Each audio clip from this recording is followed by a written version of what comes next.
Hi everyone, and welcome to The Sleepy Scientist. I'm really happy you're here. Tonight, we're going to go on a calm and quiet trip to learn something amazing. So get comfy, take a deep breath, and let's enjoy this peaceful science story together. Before we start, tell me in the comments, where are you watching from and what time is it for you right now? If you like relaxing science videos, don't forget to tap the like button. Now let's begin. Long before your first breath, before cities and songs, before even the stories of fire and wheel, there was ice. Not just frozen water, but something older, something still and listening. High in the pale silence of the poles, the glaciers began, not with force, but with the soft fall of snow. Each flake a whisper, a tiny memory carried from the sky. They landed in layers, quiet as breath, over years that folded into centuries, then into deep blue time.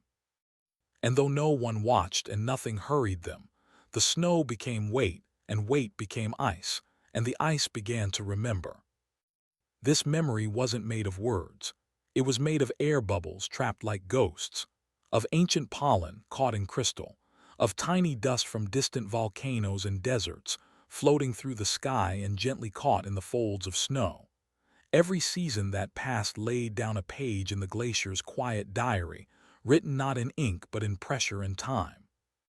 If you held a core of this ice in your hand, drilled from the heart of a glacier and lifted gently to the surface, it would speak to you, not in sound but in silence, the kind of silence that stretches backward forever.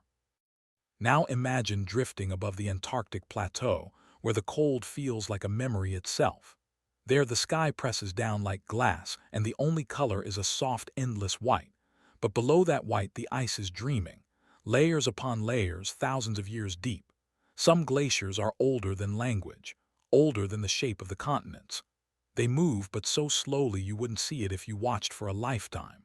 A single glacier might inch forward the width of a fingernail each day, or even less. And yet over millennia, it sculpts valleys and carries mountains, all while seeming still. The air here is so clean, so dry, that even the snowflakes are sculpted with precision. Each one lands as if it knows it will become part of something vast. Some of these flakes carry tiny particles of salt from the sea, or ash from a fire that burned on the other side of the world. They fall and they stay. Unlike the rains that wash away, the snow here does not melt. It accumulates. It stacks. It presses into itself until it forgets it was once a cloud. And then deep beneath the weight of years it becomes ice. And that ice begins to flow, not like water but like time. Slow, inevitable, patient. Beneath the surface, the glacier is alive in its own frozen way. Cracks form and close again. Rivers of meltwater carve silent tunnels. Rocks trapped at the bottom grind against the earth, carving smooth paths that will one day be valleys, lakes, or fjords. And through it all the ice holds its breath. Because somewhere inside, in chambers colder than any night, are tiny bubbles of ancient air. These are breaths from a world before ours. Air untouched by machines, unclouded by cities. Scientists have learned to read these bubbles, to hold them up to the light and listen. From them, they know what the earth smelled like 10,000 years ago, what gases danced in the wind when mammoths still walked, what warmth or chill stirred in the sky above forgotten forests. Let's drift deeper into that ice. Imagine standing in a blue corridor, the walls towering on either side, glowing like frozen sapphires. You could press your palm to the wall and feel nothing because the cold is beyond skin. You could whisper, but your voice would be swallowed in a hush older than speech. This is where the ice becomes its own cathedral, echoing with the weight of time. Above you, snow still falls. Below you, the ice moves with silent grace, dragging bits of earth with it, tucking away stones like memories. Sometimes, deep within, the ice creaks or groans. These aren't noises of fear or warning. They are the glacier stretching its limbs, flexing across centuries. When it cracks, it doesn't shatter, it shifts. And when it calves, sending a piece tumbling into the sea, it is not destruction. It is release, a return, because the glacier has always belonged to the sky. What falls from clouds must someday return to them. The water locked in a glacier is not just frozen, it's paused, waiting for its next story. Someday it will melt and become a river, a cloud, or a drop in the ocean. But for now it is still, and in that stillness it gathers memory. Every crystal aligns, every particle settles. The glacier does not rush. It teaches us that not all movement is fast and not all change is loud. Some of the greatest journeys happen over lifetimes in silence.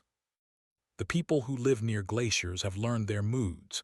In Greenland, in the Himalayas, in the far reaches of Alaska, they listen to the cracks and the sighs.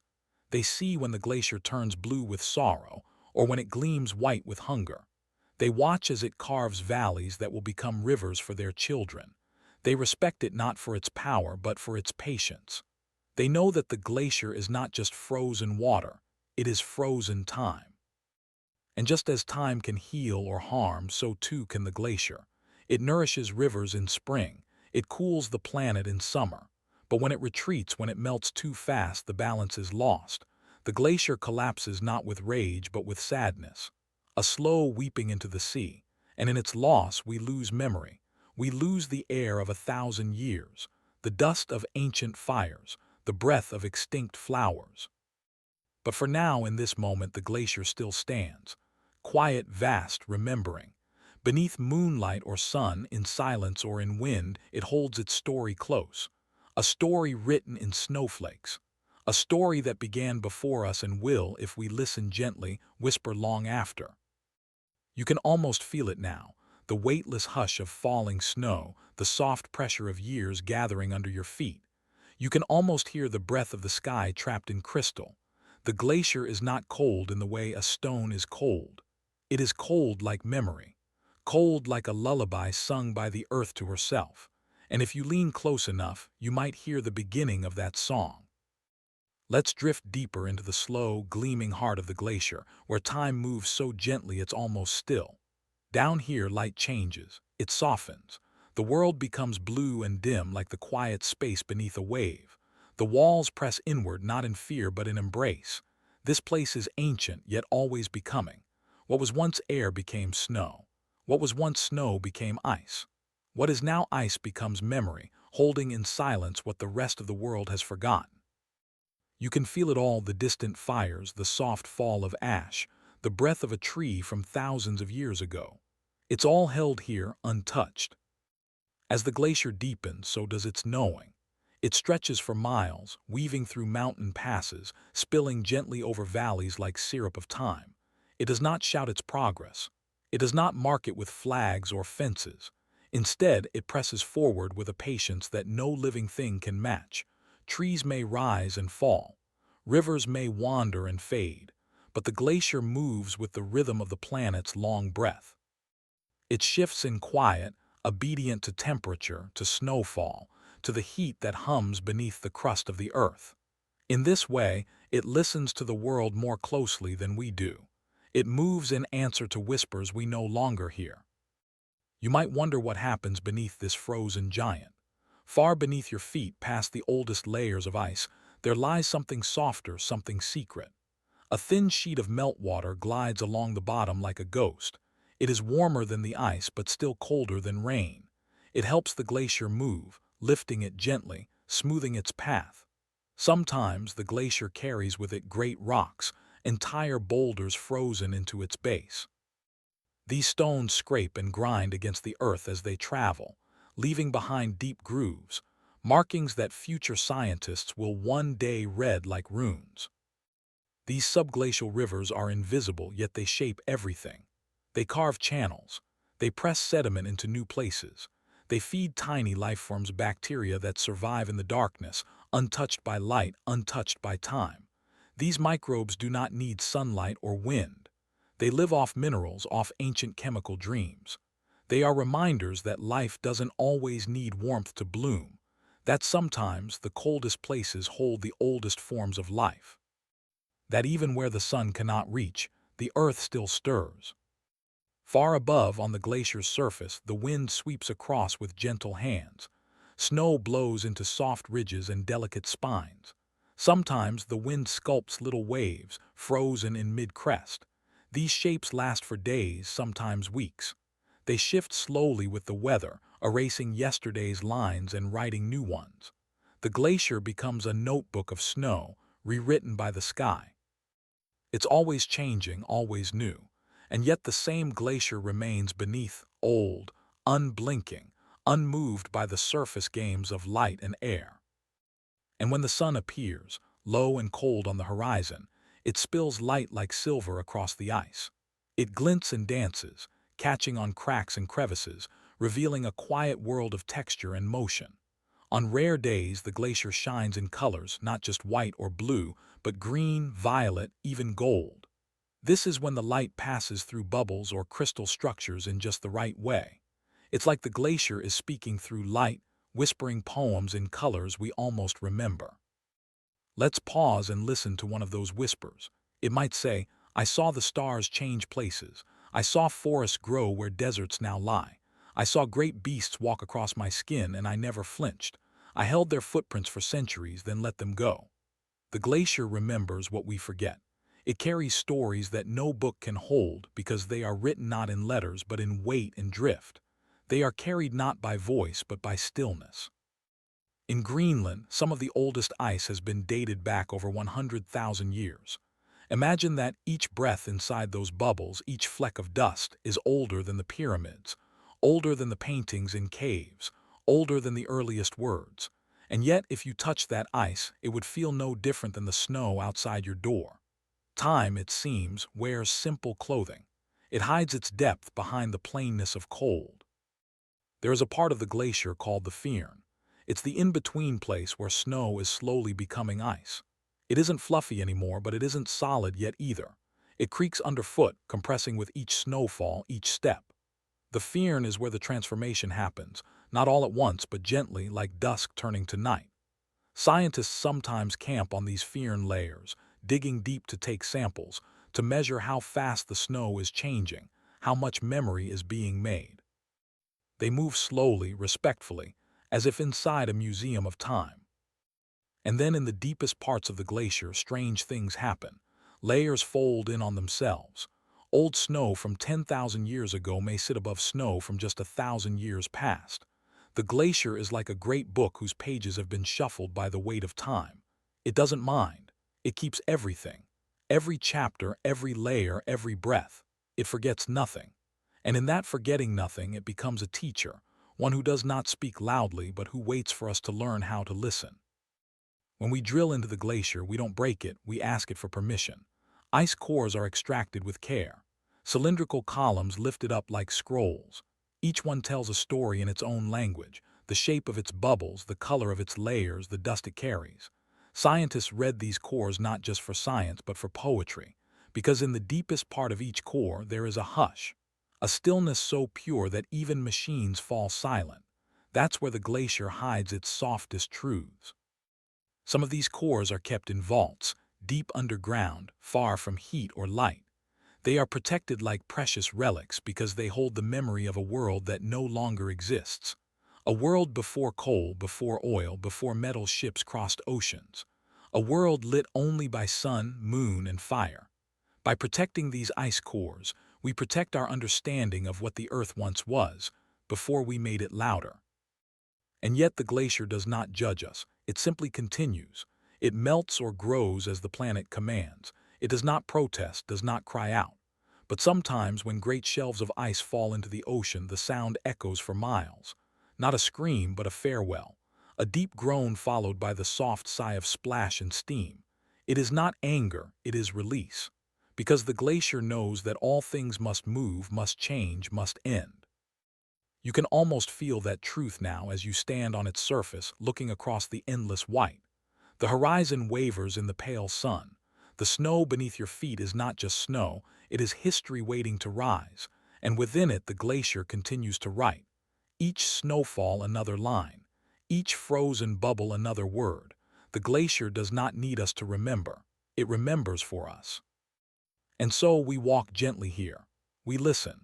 We touch the ice with bare fingers and whisper back our gratitude, because somewhere deep beneath the silence, the glacier listens too, and perhaps in the long hush between heartbeats it hears us. Now let yourself rest in the stillness, in the closing breath of this frozen journey.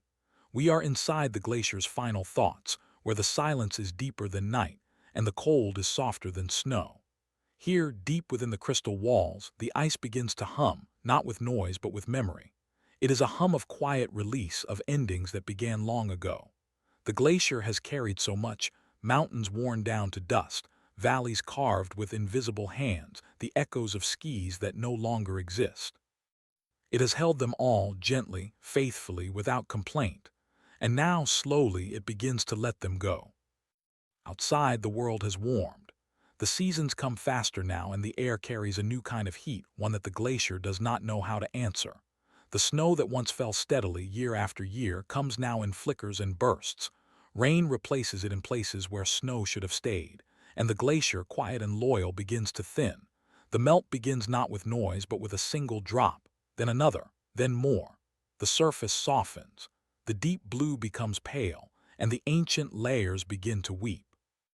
But even in its melting, the glacier teaches us. Watch how the water flows. It does not panic, it seeks the low places, it nourishes, it begins again. The meltwater is not wasted, it becomes rivers, lakes, clouds. It feeds the roots of trees and the thirst of animals. It sings down mountain slopes, gliding through forests and fields.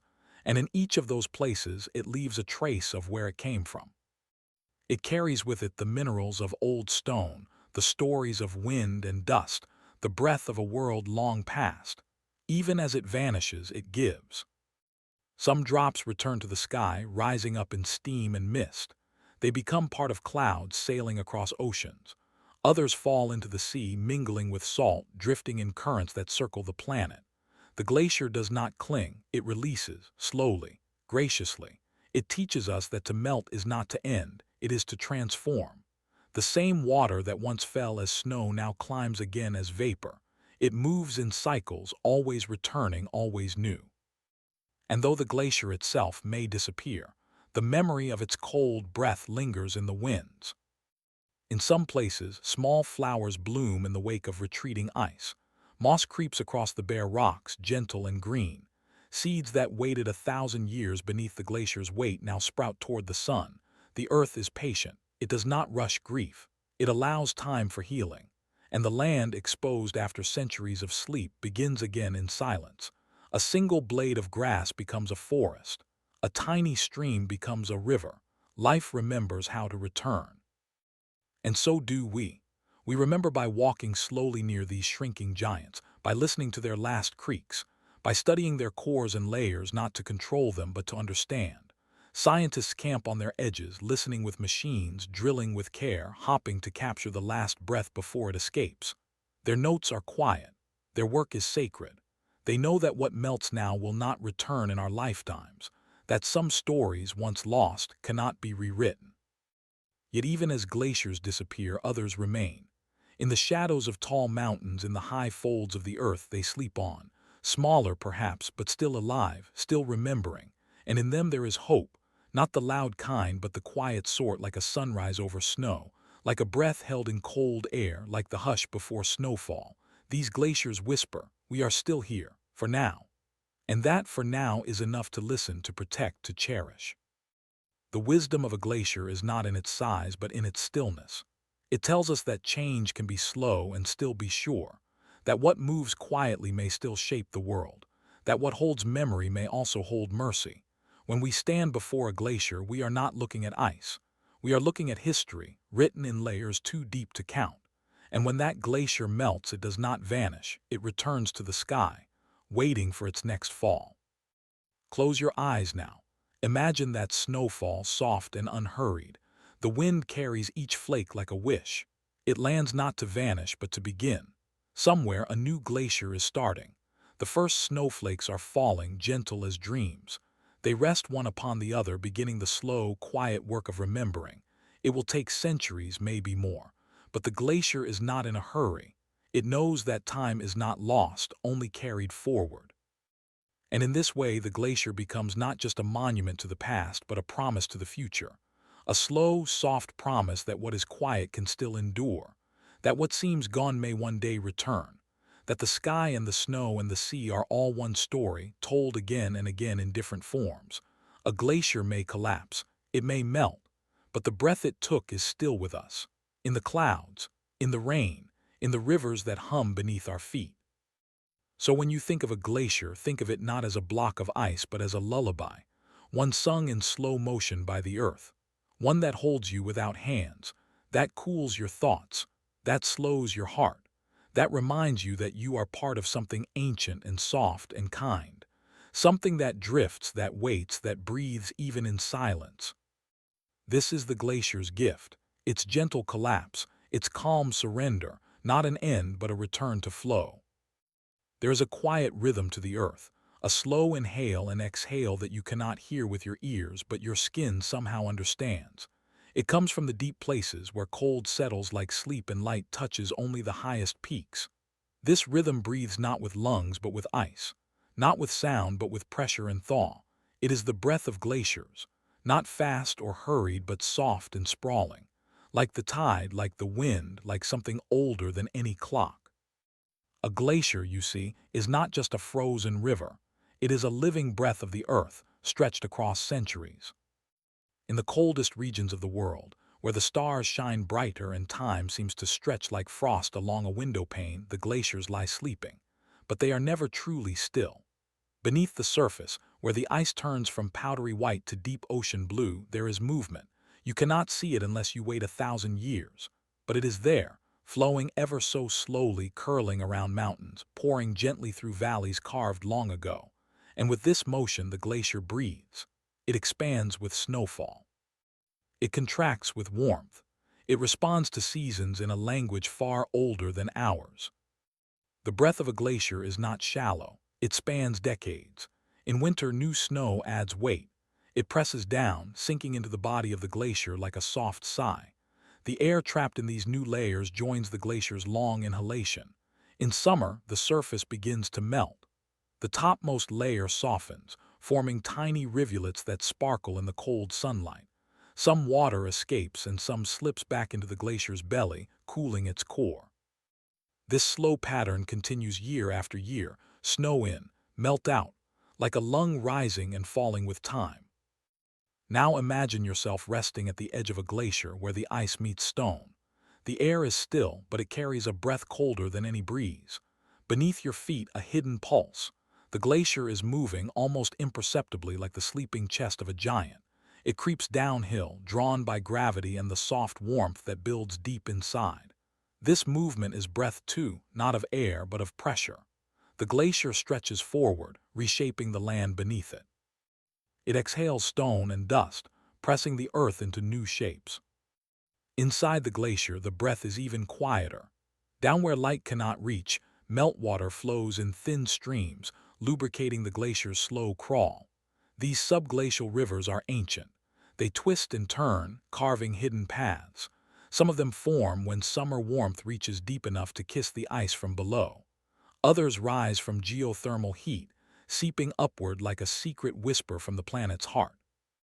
The water, warm and weightless, runs beneath the glacier like breath through a flute, soft, winding, musical in a language of curves.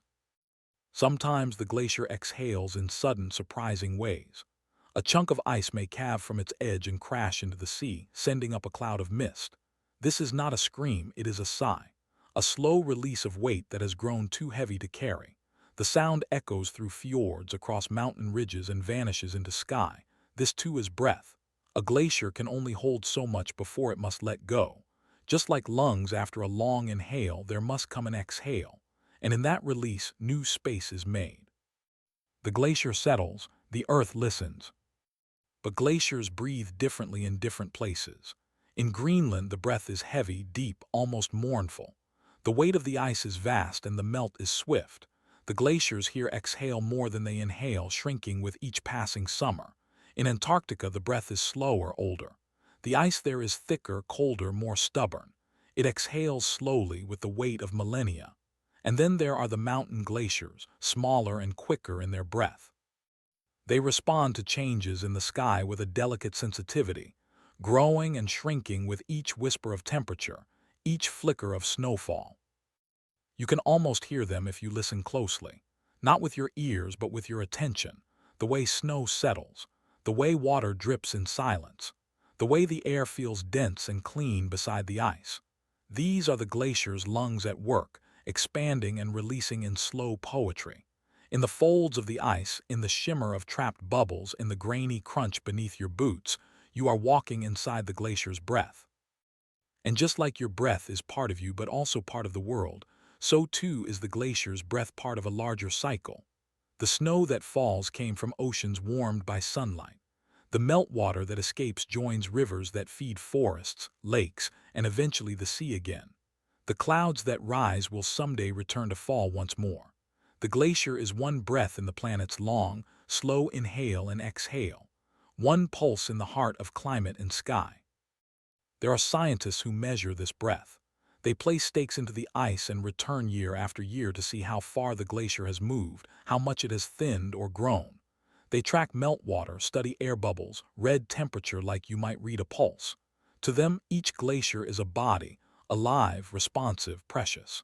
They can tell when a glacier is gasping, when it is strained, when it begins to lose its rhythm. And they worry, because many of the glaciers are breathing faster now. Not because they choose to, but because the world is warming too quickly for them to keep pace. But still they breathe. Even in retreat, even in loss, the glaciers do not fall silent. They keep moving, they keep whispering. They keep remembering the way the earth once was. They do not complain, they simply exhale. And in that exhale they give us time, time to notice, time to care, time to soften our own breath and learn to listen. And as you stand beside one now, with the wind brushing past your face and the ice glowing quietly in the distance, you begin to feel it too. That slow, deep rhythm, the patience of snow, the wisdom of melt. The glacier breathes and you breathe with it. Each inhale a memory, each exhale a release. And together you wait for the next snowfall, the next sigh, the next soft beginning. Let us wander deeper now into the breath of the glacier, not just as movement or melt, but as memory, as rhythm, as connection. The glacier does not breathe alone. It breathes with the wind, with the clouds, with the slow spin of the earth itself. Every breath it takes is shared with oceans and forests and faraway deserts. When snow falls on its surface, that snow may have once been seawater, or mist from a distant rainforest, or the quiet fog that hovered over a morning lake. And now it rests on the glacier's skin, waiting to become part of something slower, something colder, something timeless. Each snowfall begins a new inhalation. The crystals drift downward, each shaped by the temperature, the humidity, the quiet breath of the atmosphere itself. When they land, they do not vanish. They stay. They press into each other. They become more than snow, they become story. Over time, each layer is buried by another until the snow forgets it was ever light. It begins to press inward, locking out air, growing dense, growing hard.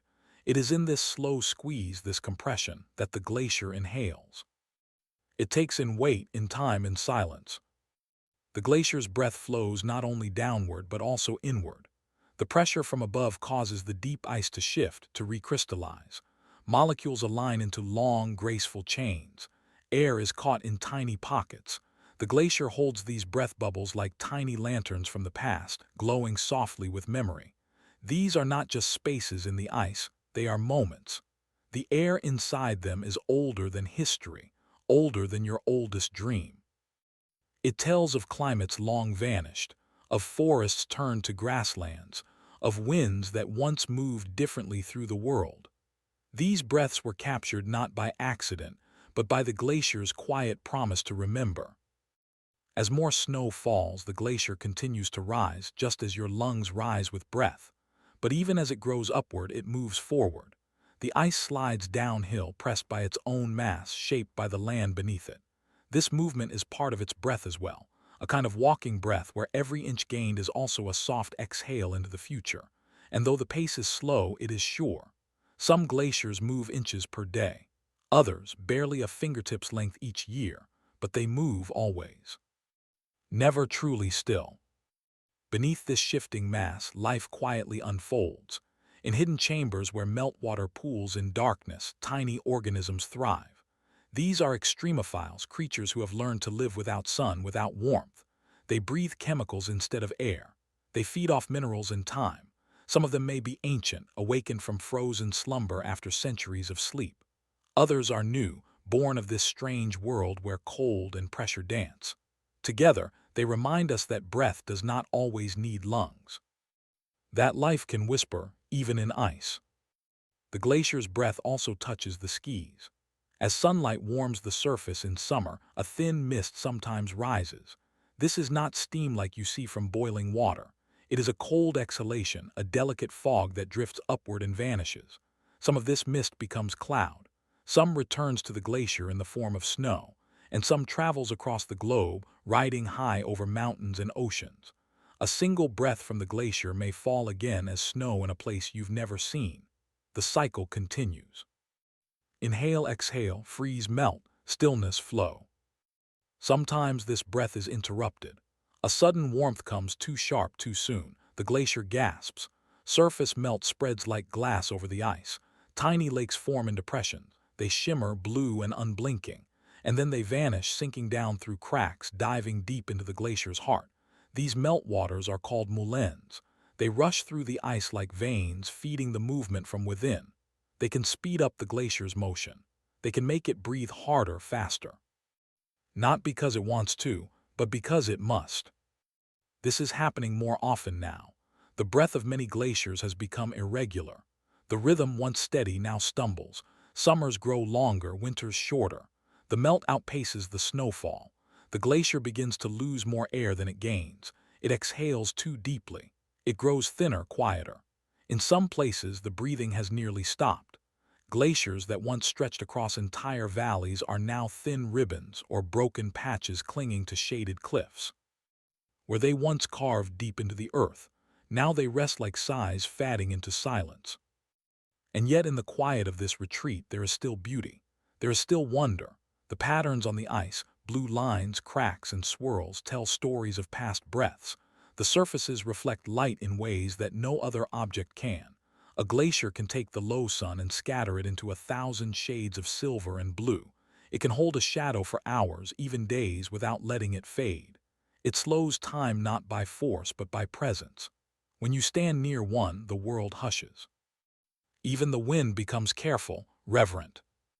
The breath of a glacier is sacred not because it is rare but because it is old. It has outlived empires. It has watched trees come and go. It has listened to wolves and birds and thunder. It has felt the stars change position inch by inch across the sky. And through all of it, it kept breathing, patient, gentle, whole. Even when we forgot to listen, it kept breathing. Even now, it breathes. You can feel that breath in your chest if you stand still long enough. It slows your heart. It calms your thoughts. It reminds you that you are part of something larger, something slower, something made of cycles and echoes.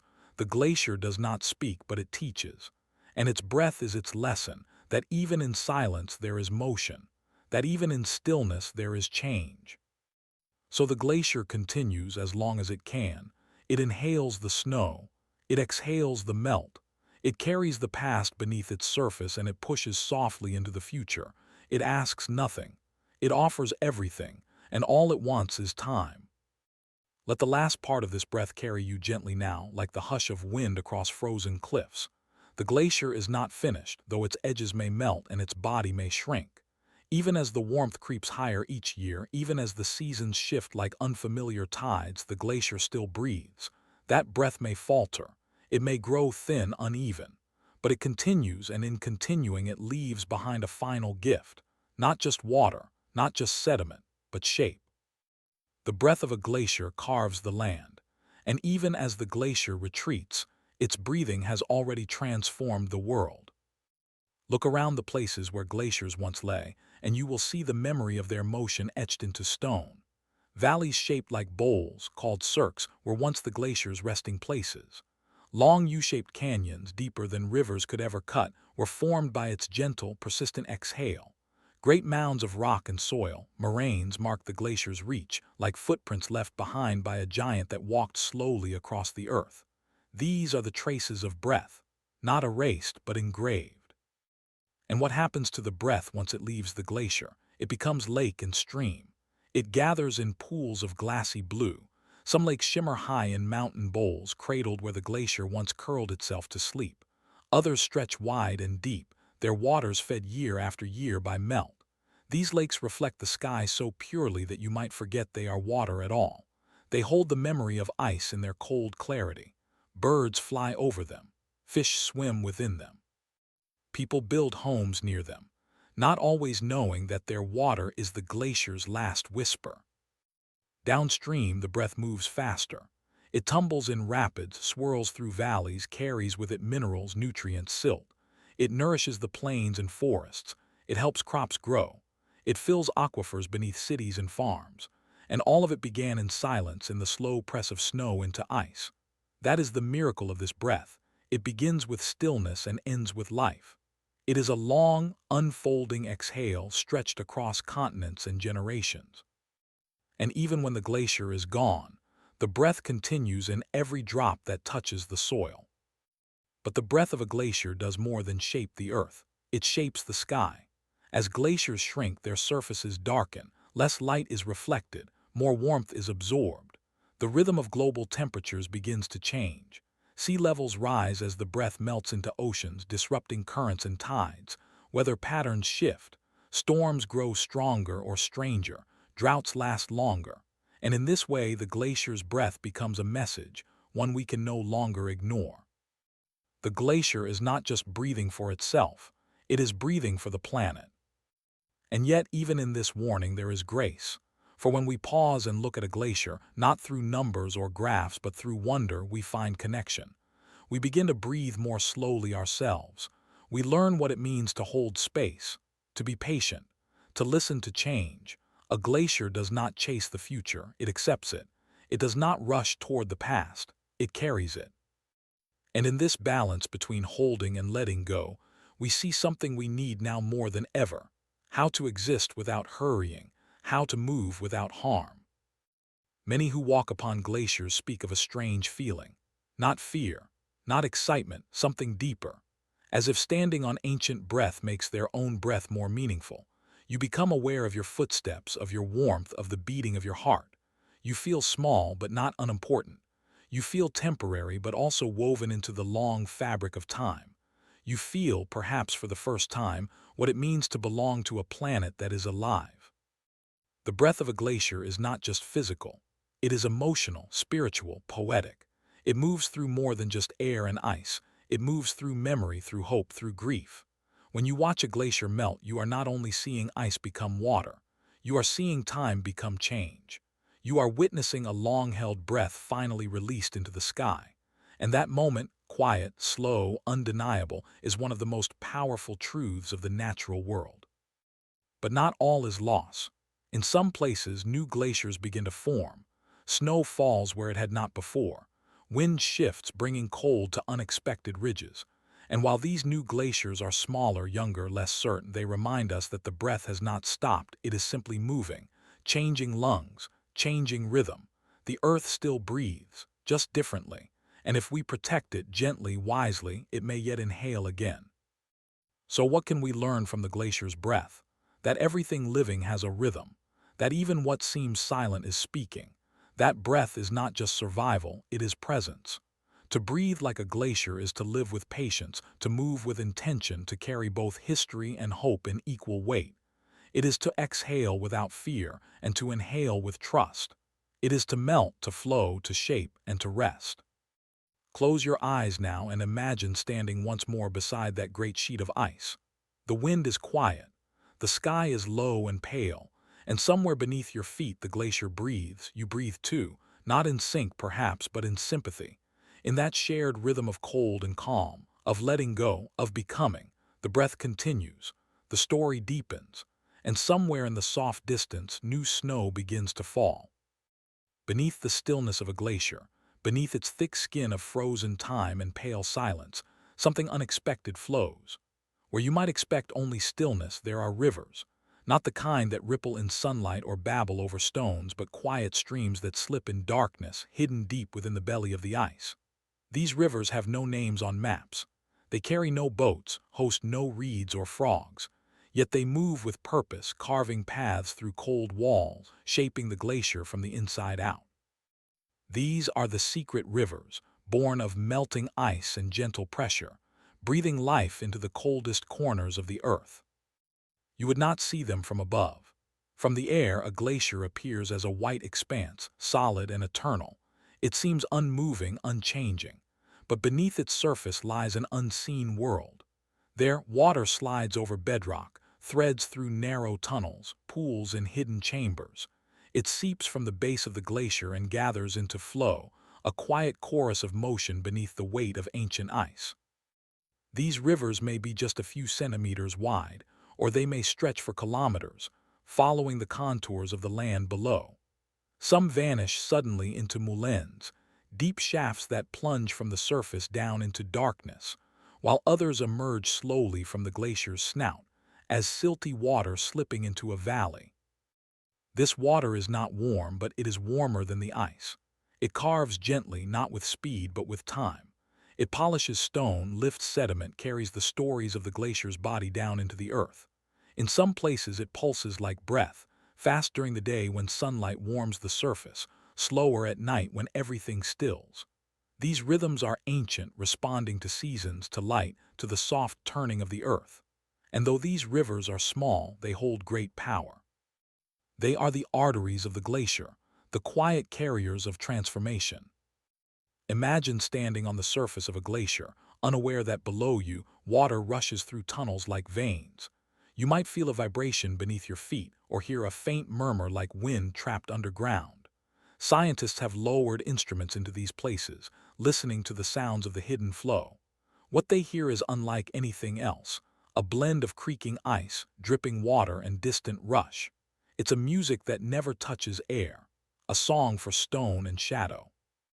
These rivers begin with melt.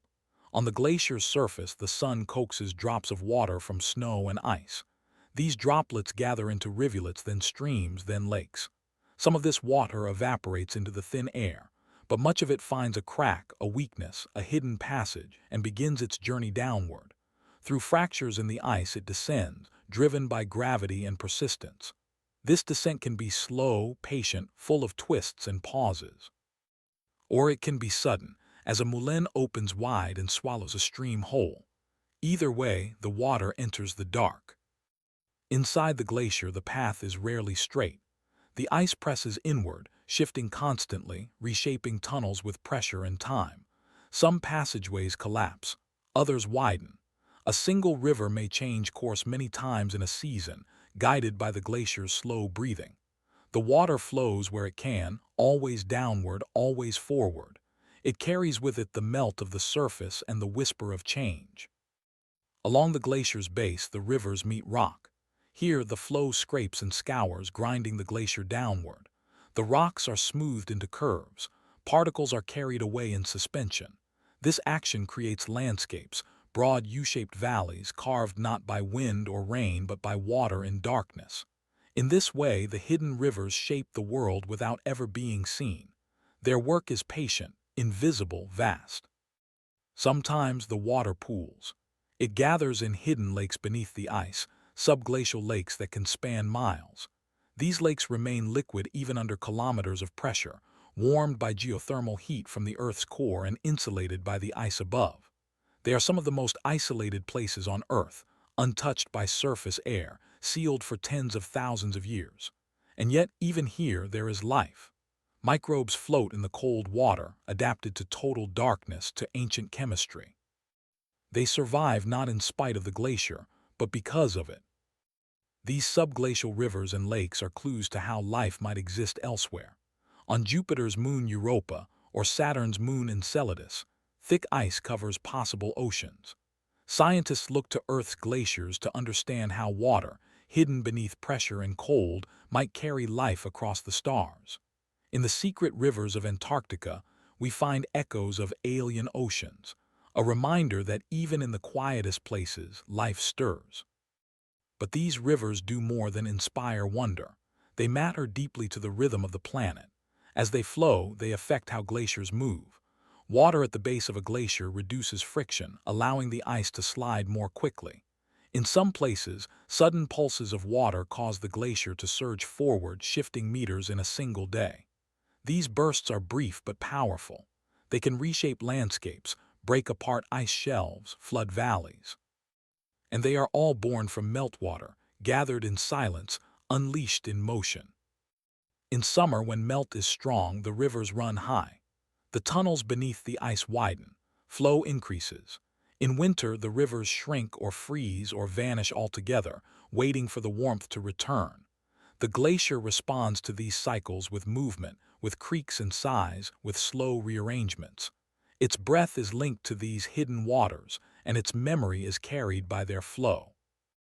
We rarely see these rivers with our eyes, but we know they are there. We see their work in the shapes they leave behind, in the curves of moraines, in the depth of valleys, in the patterns of sediment spread across distant plains. We trace them by listening, by drilling, by watching how the glacier moves above. And in that study, we begin to feel them. We begin to understand that even within stillness there is current, that even beneath silence something flows. So next time you picture a glacier, do not imagine it as a frozen block. Imagine it instead as a hollow body, full of secret movement. Imagine the water sliding beneath, carrying lightless stories through cold stone halls. Imagine the rivers whispering to the earth, sculpting futures drop by drop. Imagine the breath of melt, the journey of flow, the invisible art of time. The glacier rests above, white and wide and unknowing to most. But beneath it the rivers remember. They remember warmth and gravity, shadow and pressure. They remember how to move even when the world is still.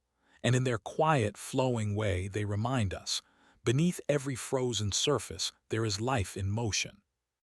Let us slip deeper now, beneath the weight of ice and years, into the shadowed silence where the secret rivers continue their ancient journey. Down here there is no light, no color, no sky, only pressure and patience. The glacier above groans softly in its slow drift, but beneath it the rivers remain steady. They are not loud, they do not rush. They flow with the poise of memory, carving their paths not by force but by persistence. The stones they touch are polished smooth. The walls they shape are never seen. But everything they pass through is changed, slowly, gently, permanently. In this underworld, water is not simply water. It is the language of the glacier, the soft murmur of movement in a body made mostly of stillness. It is how the glacier feels its way forward, by touch, by warmth, by the subtle shift of molecules gliding past one another. Some of these rivers are only millimeters wide, mere threads weaving through darkness. Others swell into wide, hidden lakes, calm and cold beneath kilometers of ice. They never freeze, not fully. The weight above them is too great, and the earth below them is too warm. So they stay liquid, waiting, listening. The paths of these rivers are never fixed. The glacier moves and the pressure changes. A tunnel that carried water one day may collapse the next, sending flow in a new direction. Channels close, others open. The whole system rearranges itself, season by season, year by year. It is a breathing labyrinth, shaped by ice and warmed by invisible fires far below. Some water will reach the edge of the glacier, slipping out in muddy melt, joining rivers that tumble toward the sea. Other water may stay buried for centuries, circulating through the same passages, eroding from within. This constant, quiet change makes the glacier more than just a frozen block. It makes it alive in a way most people cannot imagine. The secret rivers do not need sunlight to shape the world. They sculpt with patience. They build nothing but leave behind everything. Great fields of glacial till, deep, wide valleys, rock flour that makes the rivers run milky white, outwash plains where meltwater spreads thin across the land. All these features are gifts from water that was never seen, from rivers that never breathed the open air. And still, even in this darkness, there is life. In Antarctica, buried beneath ice sheets older than memory, lakes have been discovered that never touched the sky. Lake Vostok, Lake Whillans, subglacial reservoirs black and sealed, alive in ways we are only beginning to understand. Microbes drift through these cold waters, surviving not on sunlight but on minerals scraped from the rocks below. Their metabolism is slow, like the glacier itself. Some may live for centuries, dividing only once every few years. They are echoes of another time, ancient and stubborn, thriving in a world of pressure and silence. To explore these hidden places, scientists must be gentle. They drill with sterile tools, melt narrow shafts through miles of ice, and send instruments down into the black. What returns is not just data, it is wonder. water samples laced with carbon, tiny organisms curled like punctuation marks, clues to the story of life on Earth and perhaps life elsewhere. For if microbes can thrive beneath Antarctica in a place without light or warmth, then perhaps they can thrive on Europa, beneath the icy crust of a distant moon, or in the buried oceans of Mars if such places still exist. The glacier's secret rivers may be Earth's message to the stars. Life finds a way, even in the cold. But as the planet warms, these rivers change. Meltwater increases, flow intensifies. The glacier begins to lift off its bed, slipping faster, grinding harder. The pace quickens. The ancient rhythm is disturbed. Where there was once a balance between freeze and thaw, now thaw begins to win. The rivers grow larger, deeper, faster. They erode not just stone, but time. The glacier retreats more rapidly, its edges collapsing into sea. The secret rivers, once gentle sculptors, become torrents. Their paths widen, their songs grow louder. And still, beneath it all, the flow continues. Even as the surface ice disappears, even as the glacier's tongue pulls back from valleys it ruled for millennia, the underground rivers slip on. They are the last breath of the glacier, moving long after its surface has stilled. They carry with them particles of an ancient world, sediments older than our cities, minerals formed when the continents were still drifting toward their places. These rivers are history in motion. We see their evidence in strange places, in farmlands rich with silt from glacial floods, in wide floodplains that were once glacial lakes, in boulders scattered across fields, left behind like forgotten thoughts, all of it shaped by water we never saw, water that moved through silence, through darkness, through time. And just as these rivers carry away the glacier's past, they also shape what comes next. Where they flow, ecosystems awaken, wetlands form, grass takes root, forests follow, fish spawn in melt-fed streams, birds nest near riverbanks. The cold, clean flow that begins beneath the glacier becomes life to all it touches, a gift not just of water but of renewal. The glacier may be vanishing, but its rivers remain for a while, carrying the memory of ice to places where green things grow. They bring more than water, they bring legacy. They whisper of what once was, even as they help build what comes after. So now imagine again the glacier, not as still, not as lifeless, but as something vast and humming. Beneath its weight, the rivers wind and weave, etching secrets into stone. They do not wait for us to understand them. They flow regardless, in shadow, in silence, in the long, slow language of water.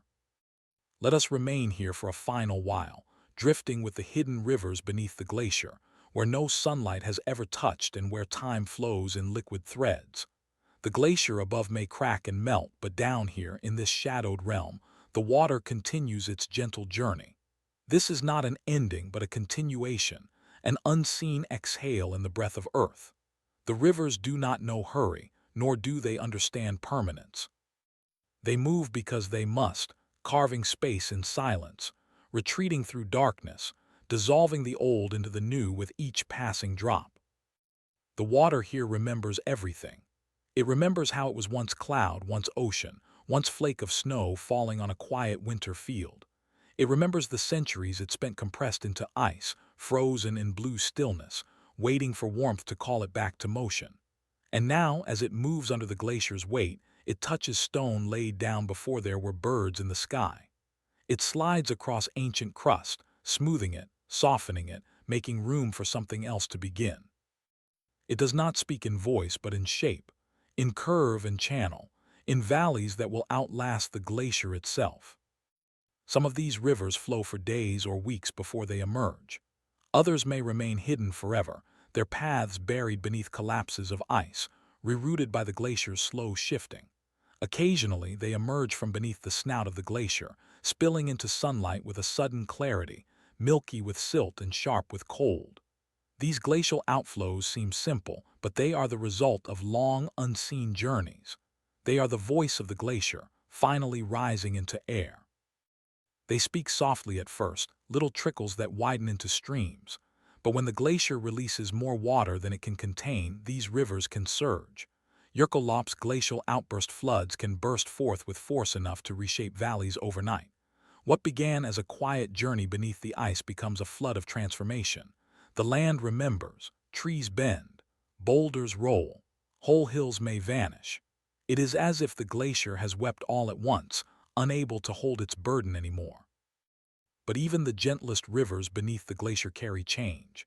As they flow, they write new maps in the underworld. They create eskers, long, winding ridges of gravel and sand, deposited like the handwriting of water in the glacier's final days. They lay down fields of sediment, sorting stone from silt with quiet care. When the ice finally lifts, these forms remain. Fossil rivers, frozen not in ice but in land. The shape of breath that has passed. And when the glacier is gone, when only rock and water remain, the river still flows. It finds new banks, new courses. It meets the streams fed by rain, the runoff from hillsides, the springs that bubble from deeper wells. It loses its secrecy, perhaps, but not its purpose. It continues, connecting the cold memory of ice to the green hunger of root and stem. Fish will find its current. Birds will follow its line. People will drink from it, wash in it, speak beside it. And none may know that once it flowed beneath the world in silence. The rivers beneath the ice are teachers. They do not shout their lessons. They move through darkness, carving truth into stone. They show us that what is hidden is not absent and that what is slow can still be strong.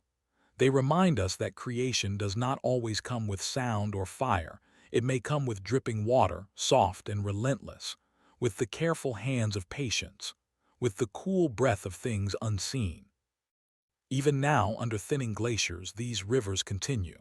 Even as the world warms, they slip through tunnels of collapsing ice, flowing toward futures we cannot yet see. And when the glacier is gone entirely, they will still have been. Their paths will remain, etched into bedrock, feeding new life. A tree may root in their sediment. A child may swim in their waters. A bird may follow their winding silver through a green valley born from white. In this way, the glacier leaves not only a memory but a gift. Its rivers are its final blessing, given not to be seen, but to be felt in the shape of the land, in the curve of a valley, in the purity of a stream. They are its farewell, flowing long after the ice has vanished, carrying its voice onward through the world. Now close your eyes and imagine that flow. Not violent, not cold, but steady, warmed by the soft press of the earth's belly, shaped by gravity and time. It moves around ancient stone, collects tiny particles, nourishes sleeping microbes. It flows without knowing where it ends, without needing to, because its purpose is not arrival, it is motion, it is connection, it is becoming. And as it moves, the world changes, quietly, constantly, just as we do. In the beginning, there is only a flake, a fragile, lacy thing born from vapor and cold. It falls gently, silently, tumbling through the air like a whisper, and when it lands, light as breath, it does not know that it is part of something vast. It does not know that it has begun a journey not of miles, but of centuries, that it will become part of a mountain, a river, a memory, that it will lose its softness, its sparkle, its shape, that it will press inward, harden, deepen, and eventually, somehow learn to move. Snow, soft as a sigh, will one day flow. The journey from snow to glacier does not begin with sound or speed. It begins with stillness. More snow must fall, again and again through seasons that blur into decades. With each storm, new flakes press down the ones that came before. The snow thickens. Air is squeezed out. The sharp edges of crystals melt slightly, then refreeze into tighter bonds. What was once a field of light and lace becomes something dense and heavy. The snow becomes firn, a word soft on the tongue, but hard beneath the feet. Firn is not yet ice, but no longer snow. It is a waiting stage, a breath held mid-transition. Over time, slow, invisible time, the firn deepens. The weight above becomes too much. The crystals fuse, growing into grains. The grains grow into ice. And still it presses inward.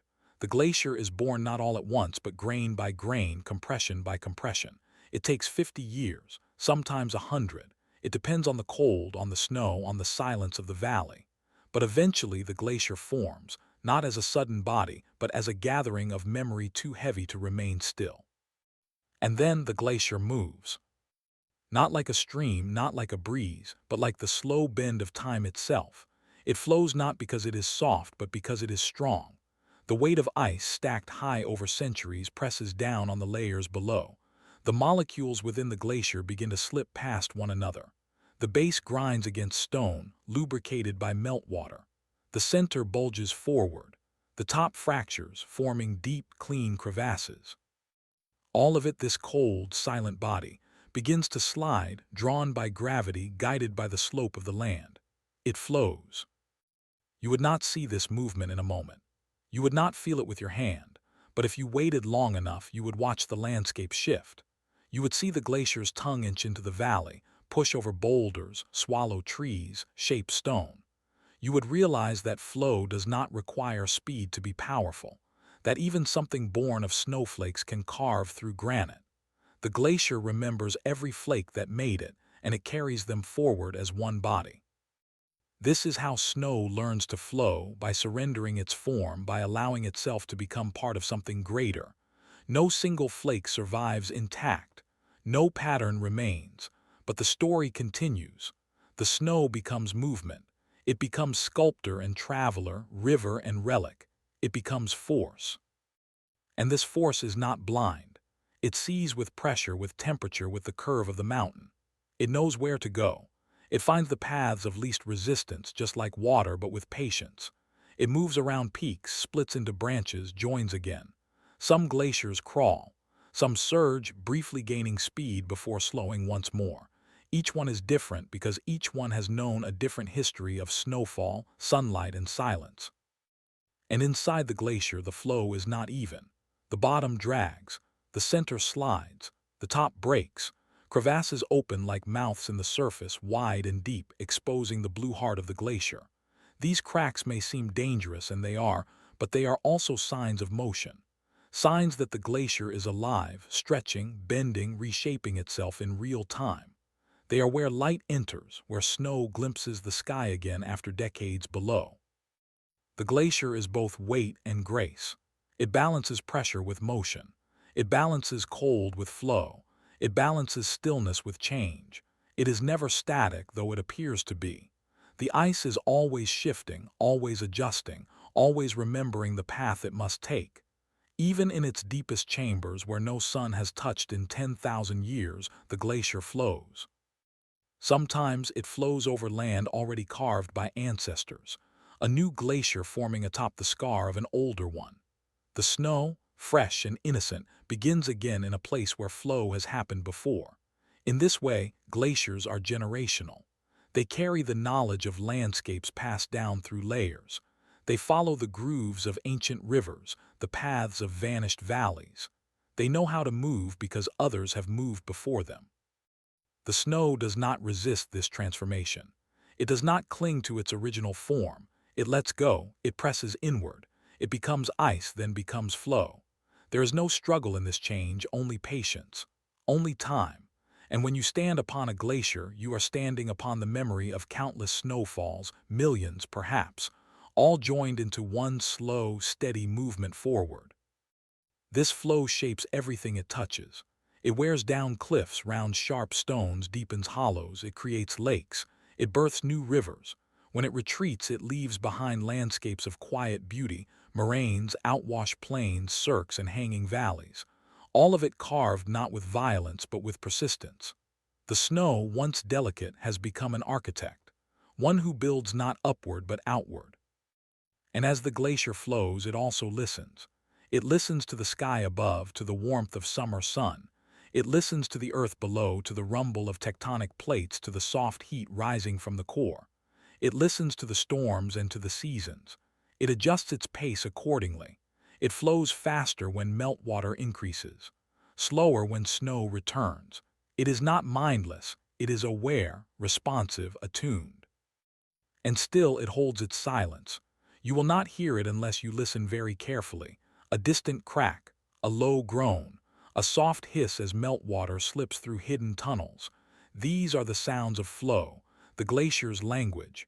The snow, once silent in its descent, now speaks in movement. This is what it means for snow to learn to flow. It means surrendering to change. It means embracing slowness. It means shaping the world not with flame or thunder but with patience, with weight, with the steady press of time. And somewhere in that motion you feel it, a quiet understanding that even the softest things, snowflakes, breath, stillness, can become rivers of motion, that even the most fragile beginnings can lead to powerful, lasting journeys. Let's drift now into the deep body of the glacier, into the long, silent current that was once only a snowfall. Here, beneath the sun-polished surface and fractured ridgelines, the ice continues its gentle migration, not with hurry but with memory. This is where snow truly becomes something else. It is no longer a blanket or a cover. It is no longer the bright sparkle on a winter morning.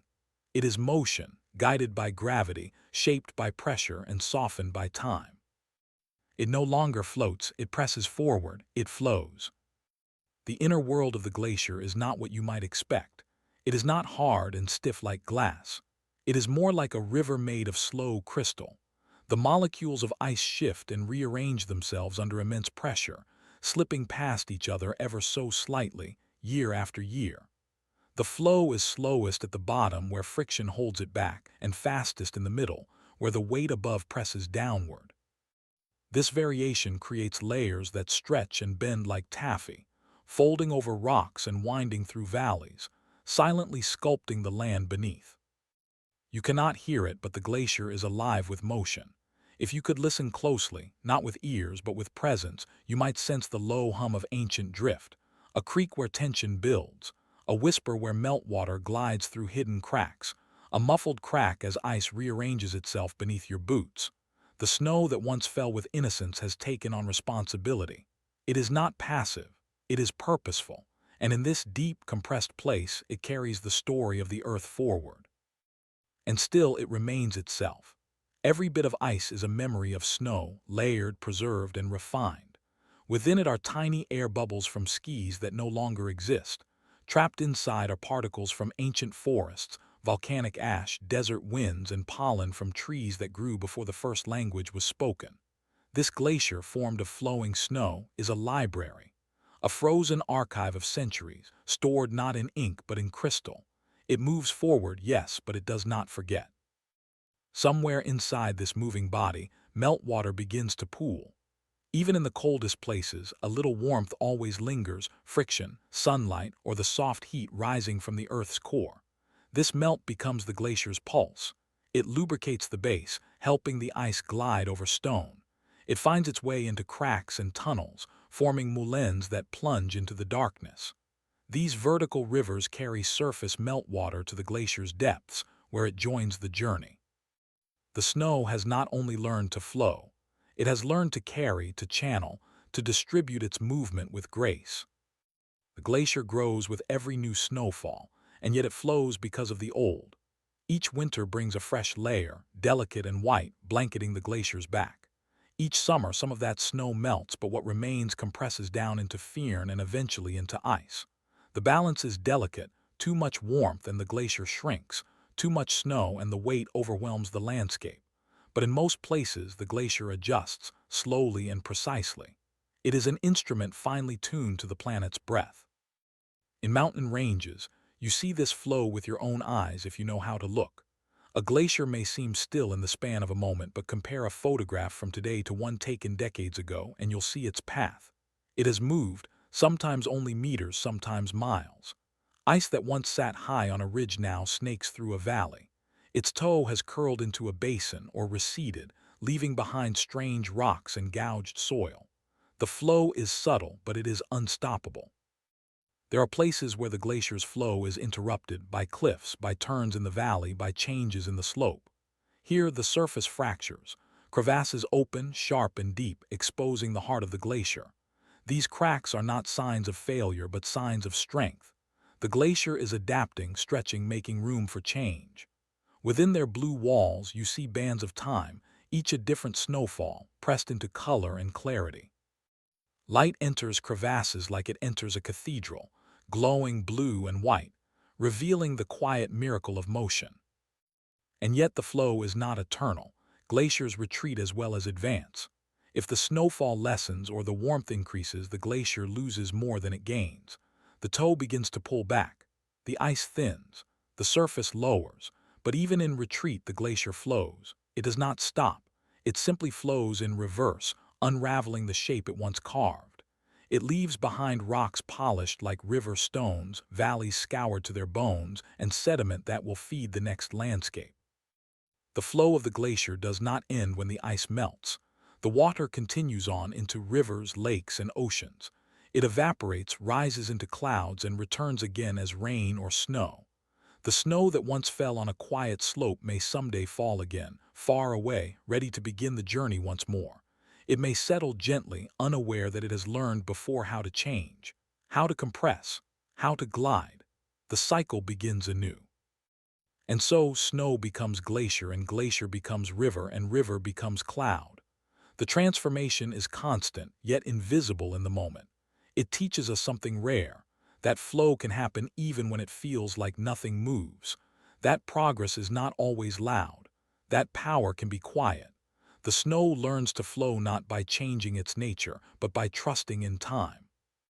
And in that trust, it becomes something larger than itself. A glacier is not just snow that stayed, it is snow that committed. Snow that said yes to gravity, to compression, to centuries. Snow that gave up its sparkle to gain strength. And in doing so, it gained the ability to shape mountains. Let us follow this journey to its quiet conclusion, not an ending but a soft return. The snow that once drifted from the sky has traveled through seasons, through silence, through weight, and through motion. It has flowed as ice, cracked into crevasses, glided over stone, and melted into rivers. And now it approaches the moment when it will become something else again. The glacier, moving ever forward, thins at its edges. It begins to sigh into water. And the snow that once sparkled and fell with grace finally lets go, returning to the world not as flake or crystal, but as liquid, ready to begin anew. The end of the glacier's body is not sharp or sudden. It is a gentle retreat. The terminus or toe of the glacier slowly draws back, exposing soil and stone that haven't seen light in thousands of years. Meltwater trickles from beneath it, a small stream at first, milky with ground rock. This stream joins others, forming braided rivers that carry the glacier's memory downhill. These waters are cloudy with fine sediment, glacial flour created by the grinding of ice against stone. It is the last gift of the snow's long transformation, a flow of water that carries pieces of mountain with it, reshaping the land in quiet passage. And the journey continues. The meltwater becomes streams, then rivers. It feeds valleys, fills lakes, seeps into roots. It becomes part of the drinking water for villages and cities.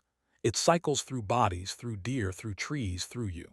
The snow that once fell on a silent slope high in the mountains may now flow in your veins, cool your skin, or turn to vapor on your breath.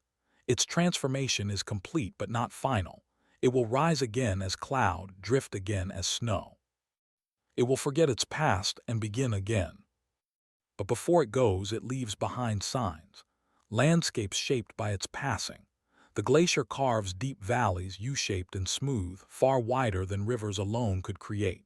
It leaves moraines, long ridges of debris it carried for centuries, marking the edges of its path like a signature. It scours the rock until it gleams. It leaves kettles, eskers, drumlins, features with names soft and strange, each a trace of the glacier's flow. The snow has not vanished. It has changed the earth. Sometimes in these newly exposed landscapes, life rushes in. Moss clings to damp stones. Tiny flowers bloom beside melt-fed pools. Insects hum. Birds return. Forests grow where once there was only white silence. The snow, though gone, has prepared the land for something new. It has softened the soil, left behind minerals, created paths for water and light. Its flowing has made space for life. And in this, the snow's journey is not just physical, it is generational. It creates conditions for others to thrive. People, too, follow the path of glaciers. They settle near glacial lakes, walk on trails carved by ice, build homes in valleys shaped by ancient flows. They drink from melt-fed streams.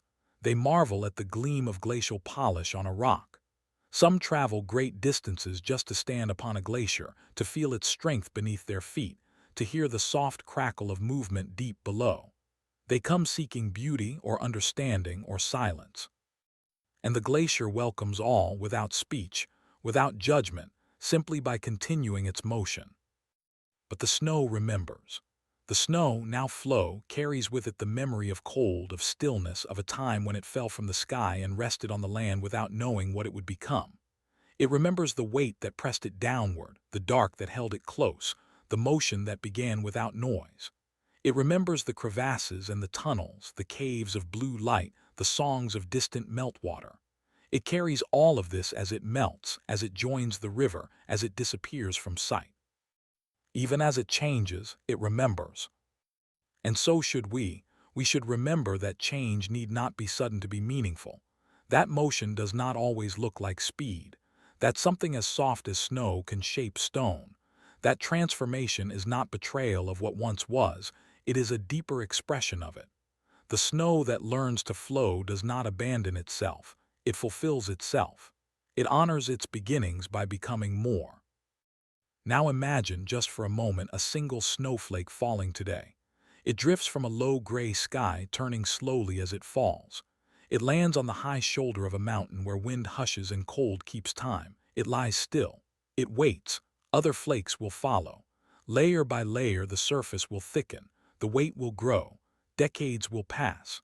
And someday, long after it has lost its edges, long after its sparkle has become something deeper, it will begin to move. That single flake will become part of a flow. It will travel through darkness, over stone, beneath sun and storm. And it will shape the world beneath it quietly. This is how snow learns to flow, not with urgency but with trust. Trust in time, trust in gravity, trust in the way that change, even when slow, still creates beauty, still creates meaning. When you walk beside a glacier, or drink from its stream, or rest in a valley it once carved, you are sharing in that story. You are moving within its memory. You are touched by a journey that began with a flake. And so the snow flows on. It melts, it rises, it falls again, each time becoming something new, each time remembering what it was, each time leaving a trace in the land and in us. There are forces on this earth that shape without noise. They do not erupt, roar, or crackle with heat. They do not command attention. They simply move steadily, slowly, without asking to be seen. And yet they leave behind mountains bowed to their will, valleys carved with precision, and stones smoothed by time. Among these quiet architects, none is more enduring than the glacier. A slow breath of ice, a river of frozen memory, it sculpts not with noise but with silence.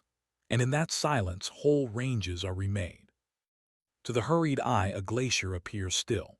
Immense and unmoving, it rests like a frozen sea between peaks, its surface dusted with snow, its body marked by dark lines of embedded stone.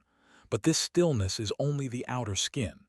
Beneath it, deep within the body of the ice, motion stirs. Not quickly, not loudly, but with purpose. The glacier flows. It slides over bedrock, curves around outcrops, spills into valleys. It reshapes the earth like a sculptor with infinite patience. Its tools made not of steel, but of weight, of time, of persistence. This silent movement does not announce itself. There are no earthquakes, no explosions, no grand displays. But if you look closely, the evidence is everywhere. A smooth granite face polished like glass, a deep trough running between two ridges, striations, long parallel grooves scratched into stone. All of these are the glacier's fingerprint. They tell of centuries of steady grinding, of ice embedded with rock acting like sandpaper on the bones of the mountain. Each groove a record of motion. Each valley a sentence in the glacier's slow, frozen poem. Imagine standing in one of these valleys, arms outstretched, the peaks rising on either side like the pages of an open book. You feel the wind, the hush of distant snowmelt. But the shape of the valley tells a deeper story, one that began long before trees grew here, long before birds filled the air. This valley was once a cradle of ice, a deep channel carved by the weight of a glacier moving inch by inch through stone. It did not rush. It did not falter. It pressed forward, year by year, deepening the bed, widening the walls, making room for what would come after. This shaping is not merely erosion. It is design. The glacier does not simply wear down what lies in its path, it reshapes it with intention, guided by the slope of the land, the temperature of the air, the softness or hardness of the stone beneath. When it meets resistance, it finds a way around or through. When it reaches a cliff, it plucks at the rock, loosening great blocks and carrying them away. This process, known as glacial plucking, is done in silence, with ice gripping stone and pulling it loose not in violence but in persistence. Over time, the glacier gathers these broken pieces, boulders, gravel, fine dust, and carries them forward. It drags them beneath its base, presses them into the earth, or leaves them strewn across the land when the ice retreats. These deposits become moraines, ridges of debris that trace the glacier's path like a trail left behind. Some moraines stretch for miles, marking the farthest reach of the ice. Others form around the glacier's edges, wrapping it like a collar. Each one is a record of the glacier's journey, a silent map carved in stone. And as the glacier moves, it smooths what lies beneath. Hard rock becomes polished, glistening in the sun long after the ice has gone. Hills are rounded, valleys deepened, whole landscapes transformed. The silence of this shaping makes it easy to miss, but once you learn to see it, it is everywhere. The rounded summits of old mountains, the spoon shapes of hanging valleys, the ribbon lakes nestled like mirrors in deep troughs. These are the works of a sculptor who never speaks, who never stops, who leaves behind beauty shaped by cold persistence. Even now, glaciers continue this work. In Alaska, in Greenland, in the Himalayas, they grind and mold, pull and press, speak through motion and silence. The mountains they shape are still being formed. Their peaks may seem eternal, but they are evolving beneath the glacier's slow pressure. The silence that shapes them is not the absence of sound, but the presence of patience. It is the steady conversation between ice and stone, each responding to the other in a dialogue millions of years long. Somewhere in the depths of this silence the glacier listens too. It senses the warming air, the thinning snow, the shrinking seasons. It adjusts its breath accordingly, its flow slowing or speeding in response to what the world offers. It does not fight, it adapts. It melts where it must, thickens where it can, but always it continues its work. Even as it retreats, it leaves behind new forms, depressions that become wetlands, rocky basins that cradle alpine lakes. It makes space for life, even as it seems to disappear. And perhaps that is the glacier's most profound gift, not just in carving stone, but in preparing the world for what follows, in smoothing the land for forests to grow, in shaping valleys for rivers to run, in creating shelter for creatures yet unborn. It does this without fanfare, without pause, without need for thanks. It teaches us that power need not be loud, that change need not be sudden, that mountains can be shaped not only by fire or uplift, but by cold patience, moving through the world without a sound. Step into that silence now, deeper than wind, deeper than time. Imagine yourself standing beside the glacier, where the mountain bends under its weight, where the air feels older somehow, and where sound seems swallowed by ice. The glacier does not speak, but it teaches.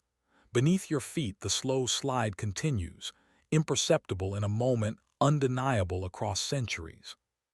It presses against the stone not with fury, but with patience, and in that patience it carves cathedrals from peaks and lines poems into the land. Every motion is a message, every pause part of the plan. You may not see it happening, but the mountains know. Their shoulders are polished where the glacier has leaned. Their ridgelines are bowed where the ice once curled around them. The bedrock is grooved like the lines of a tree's bark, each one a record of glacial passage.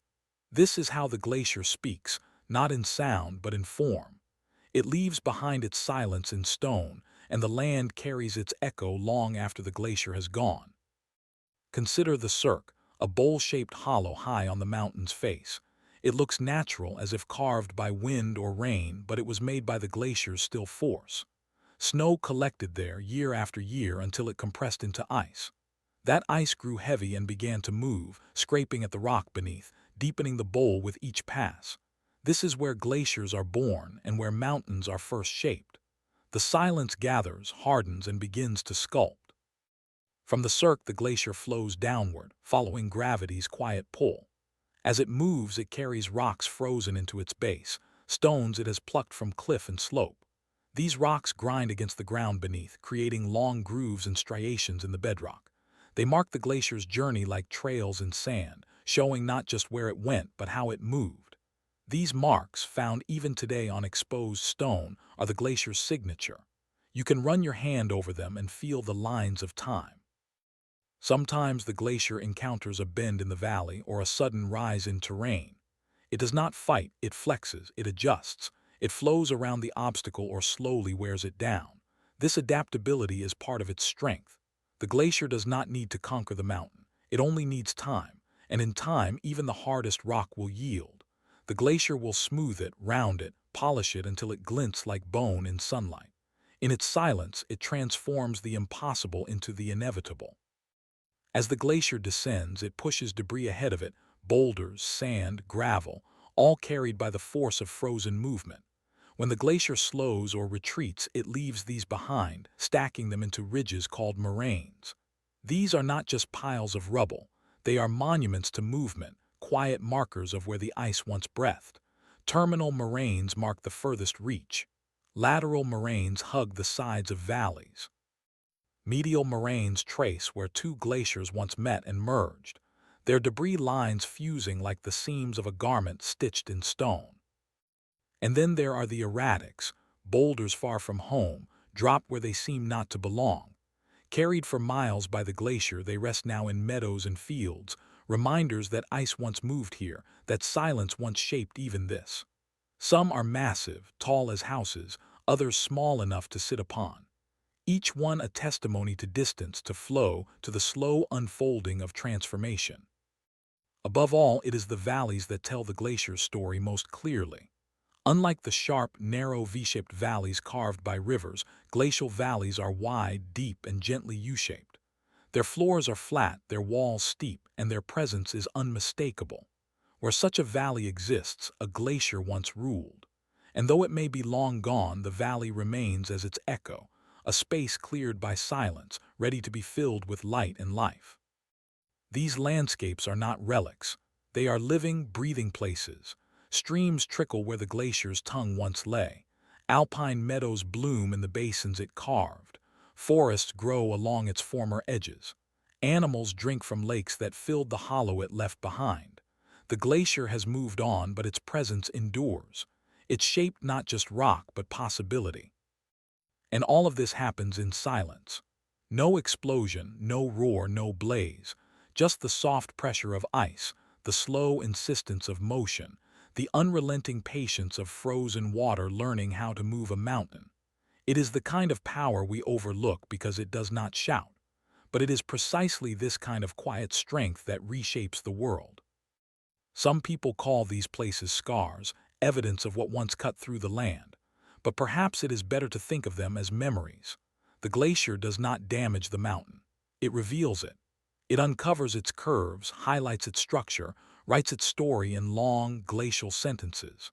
It makes the mountain visible in new ways, drawing out the poetry that was always there, hidden beneath the raw material of stone. So when you walk through a glacial valley or sit beside a moraine or run your fingers across the polished face of a boulder, remember that you are not just seeing rock. You are seeing the work of silence.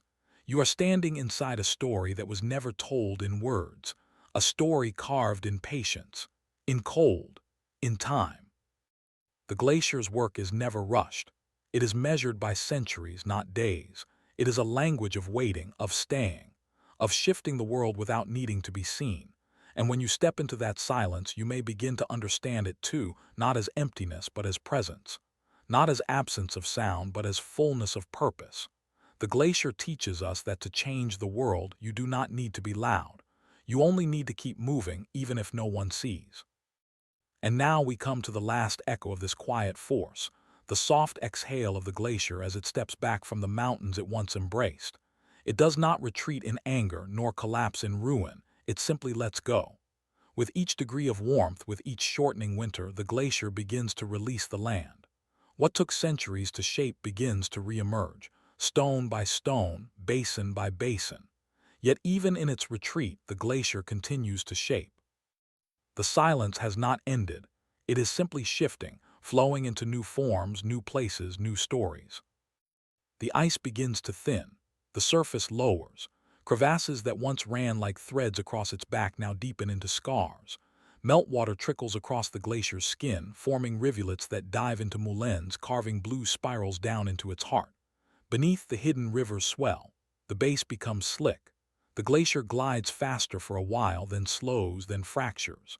The silence remains, but it is heavier now, filled with endings. And yet, even these endings carry grace. For the glacier does not vanish, it transforms. At the glacier's toe, the final meltwater emerges in silty streams. They curl and braid through the valley, carving new channels, feeding ponds, soaking into the earth. These waters carry more than just the memory of ice. They carry minerals, nutrients, the soft sediment left behind by the grinding of rock. Where the glacier melts, life begins again. Alpine grasses root in the disturbed soil. Wildflowers bloom in the footprints of retreat. The land, scarred and scoured, becomes a cradle once more. The glacier has shaped this place so completely that even in its absence, its presence is felt. The valley remains a wide, open letter pressed into the earth, one that invites wind and bird and tree to respond. The lakes that form in the glaciers wake shimmer with impossible clarity, fed by cold water that remembers clouds. Rocks once buried deep within the ice now stand in sunlight, warm for the first time in 10,000 years. The silence has changed, but it has not disappeared. It speaks now in reflection, in stillness, in the breath of pine trees rising where once only ice could survive. And yet, for all its beauty, the glacier's retreat is a warning. It is not a chosen departure. It is a consequence of imbalance. The warmth has come too quickly. The snowfall no longer replenishes what melts away. And so, one by one, the great ice bodies shrink, revealing stone that was not meant to wake so soon. The silence is becoming absence. The shaping hand is lifting. The mountains will remain, but the force that revealed them is fading. Still, the glacier teaches. Even in loss, it instructs. It shows us that silence can create, that stillness can move. That change does not need applause to be profound. And it reminds us, gently, that everything we see was once shaped by something we could not hear. It asks us to listen, not just to the roar of storms or the crack of thunder, but to the long hush between moments. The kind of hush that moves mountains. And somewhere far above, where snow still falls, a new glacier begins. The first flakes gather in a shallow hollow, unaware of the weight they will one day carry. They fall softly without plan and begin the cycle once again. In time, they will press into firn, into ice, into flow. They will find their own valley to carve, their own stone to shape.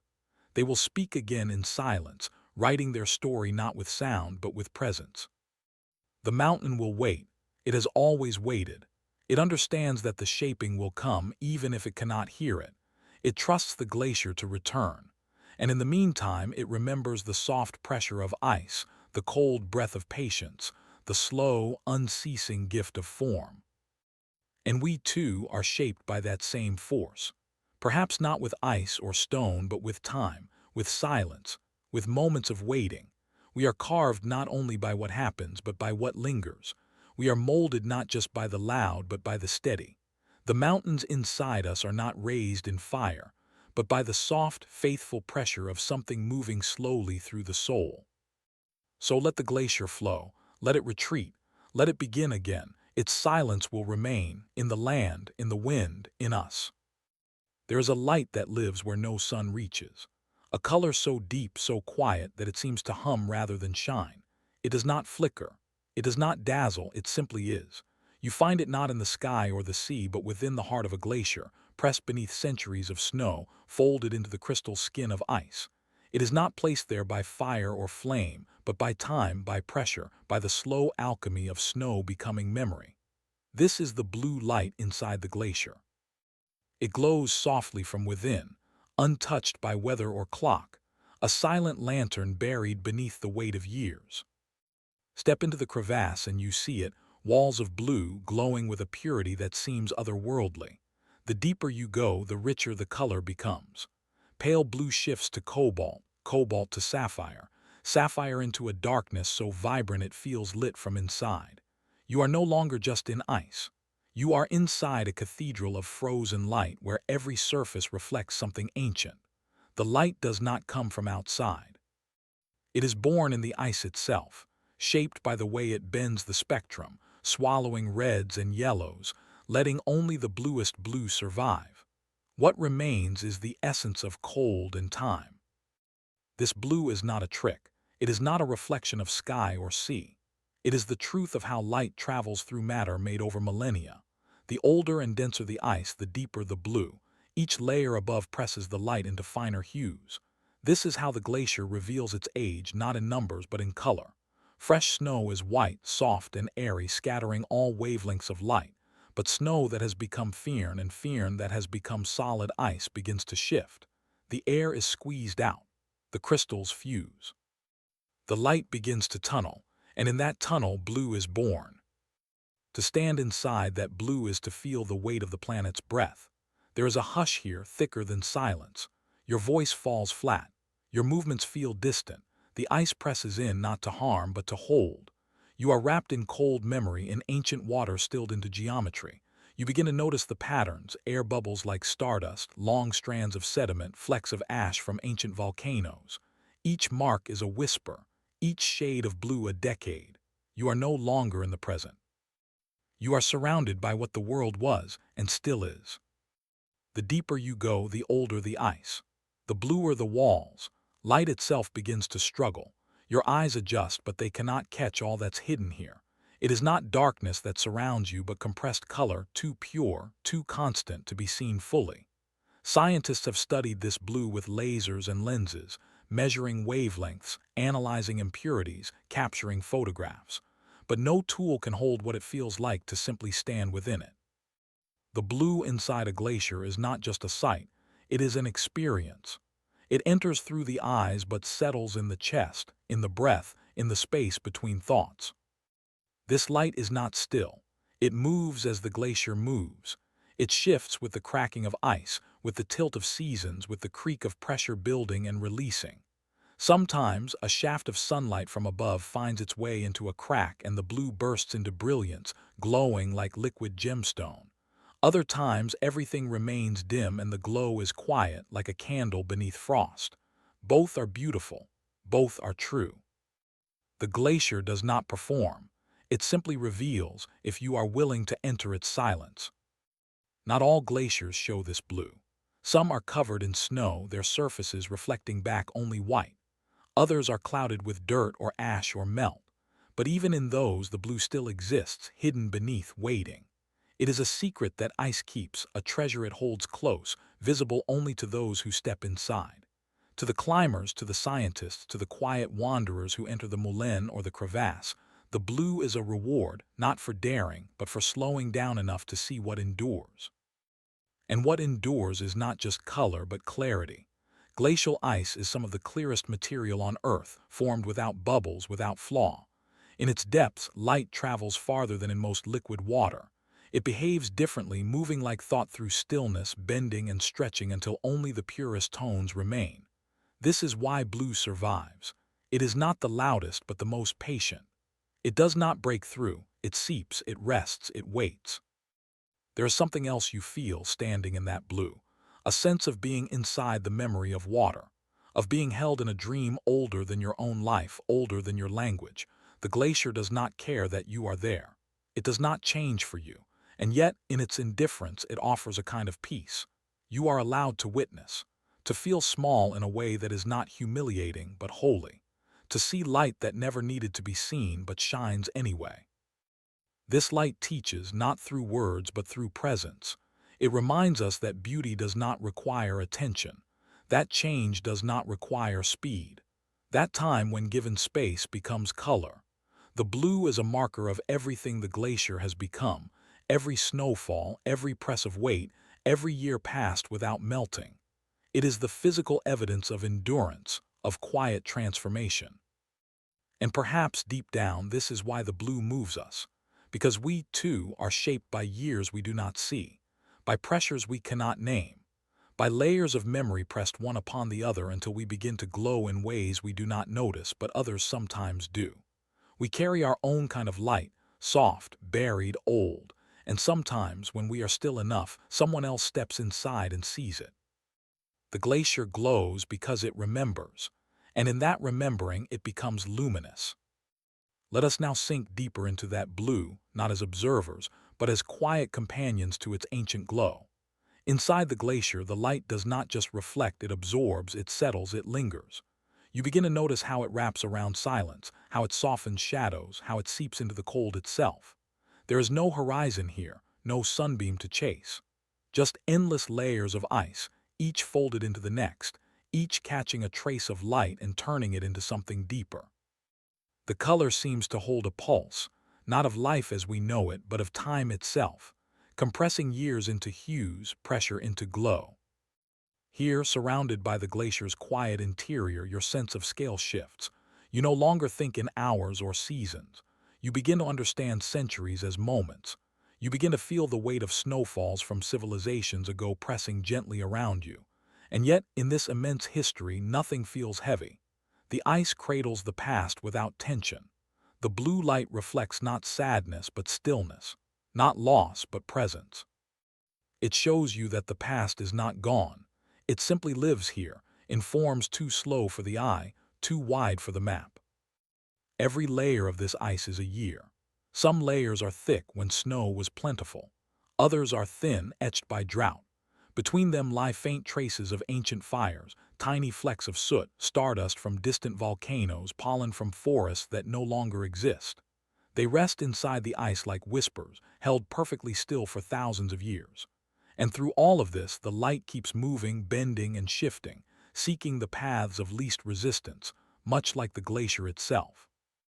It moves with purpose but without urgency. It exists without need.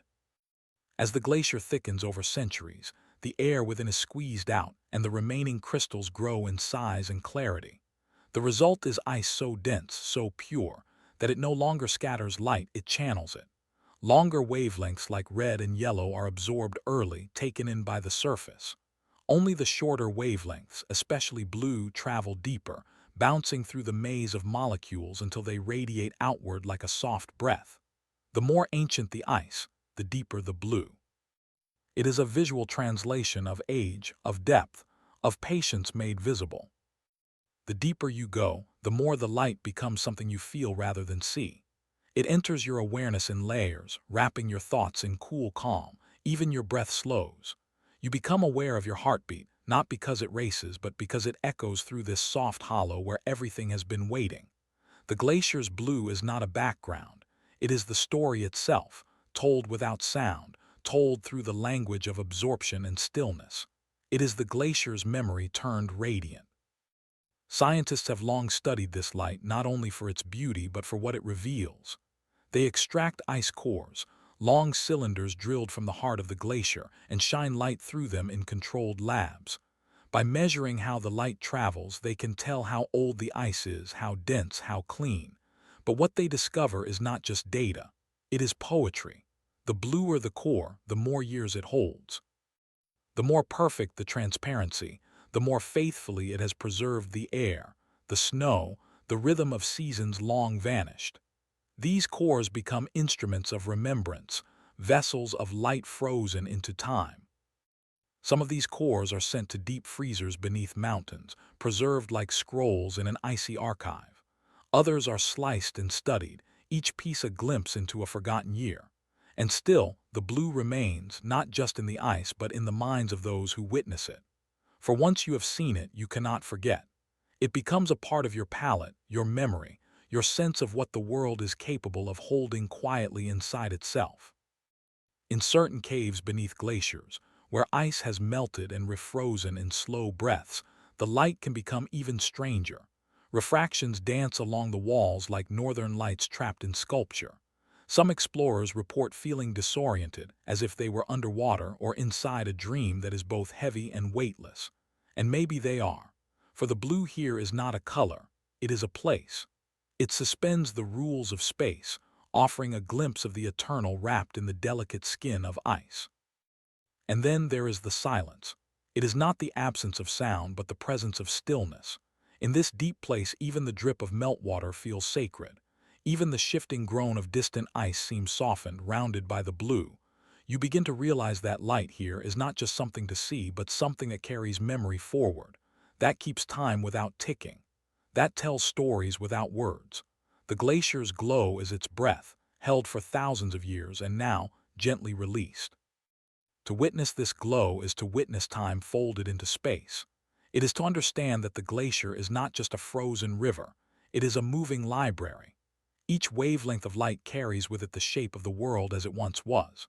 Not in symbols, not in pictures, but in color and clarity. The blue is its language, spoken not aloud, but in every glimmer and fade.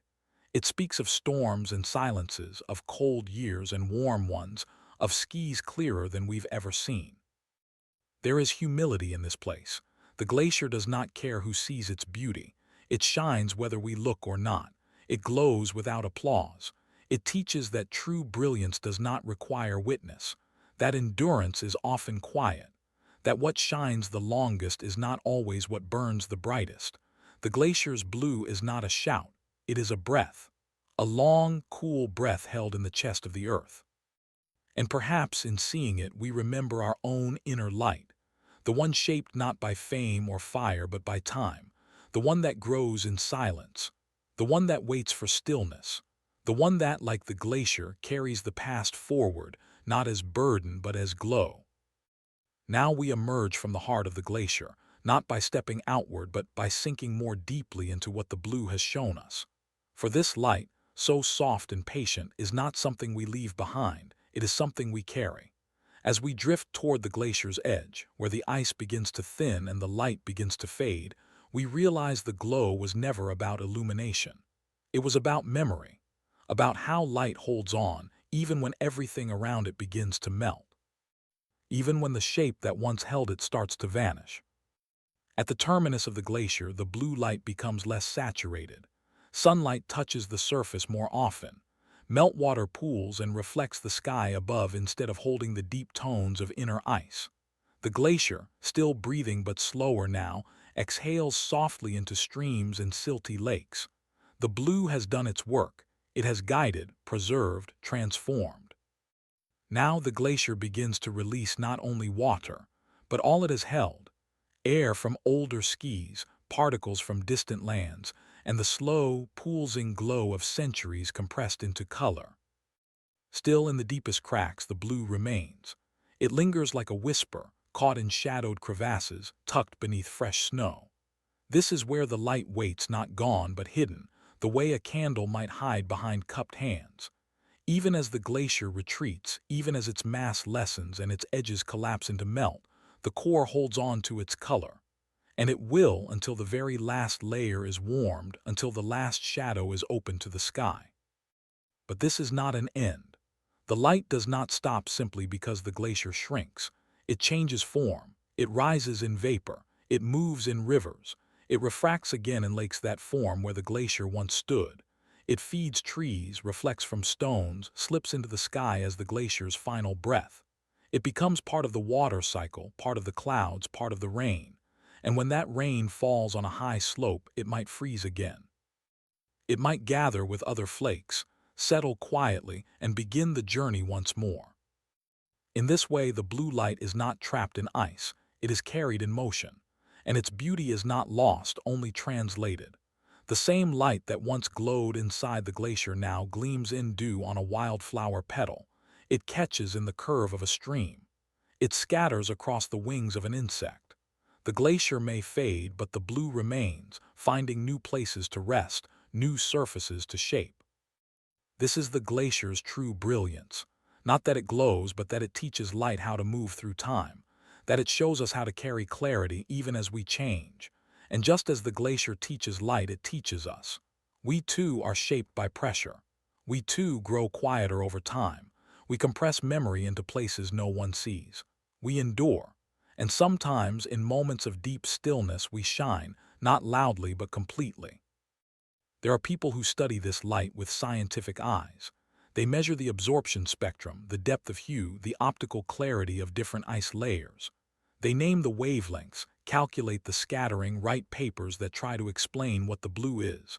But those who walk into the glacier itself, who step inside the crevasse, who place their hands on the glowing walls, know that the science is only one part of the story. The other part lives in the silence, in the awe. In the moment, you realize that you are inside something older than language. And that's when it happens, not a discovery but a recognition, that this light, this ancient glow is familiar. It reminds you of something not learned but remembered, a deep inner calm, a knowing that does not speak, a softness that feels like truth. The blue becomes more than color, it becomes reflection. You are not just seeing the glacier, you are seeing something of yourself. Because we too have a glacier within us, a deep place where memory folds into light, a place that is shaped not by attention but by time, not by noise but by care. We carry the snowfalls of our lives, the layers of moments pressed into who we are. And though the surface changes, melts, cracks, reforms, there is still a glow within, quiet and true. A glow that others may see only when they are still enough, kind enough to enter gently. The glacier glows because it has held so much. It does not shine out of pride. It shines because it is full of age, of cold, of clarity. And so can we. We shine not by trying but by becoming, by being shaped with patience, by letting time carve us into something softer, deeper, more true. So let the glacier melt. Let the light rise. Let it catch on clouds, on trees, on faces turned upward. Let it find a new home in rain and river, in snow and sky. The blue is not lost. It is moving forward, just as the glacier always has, just as we must. And when someday you walk beneath a winter sky and the snow begins to fall, look closely. You might see a shimmer just beneath the surface, a familiar blue, quiet, ancient, alive. High in the places where the wind forgets to howl and the sky rests heavy on the land, there exists a kind of time that does not move forward. It lingers, it waits. It folds itself into snowflakes and buries itself beneath layers of ice. This is not the time marked by ticking clocks or rushing seasons. This is the glacier's time, time slowed to a whisper, time held still in crystal, time wrapped in frost and weight. And as the glacier drifts, inch by inch, it carries this frozen time forward, quietly, gently, never hurried. Each step it takes is the last drift of something ancient, something barely understood.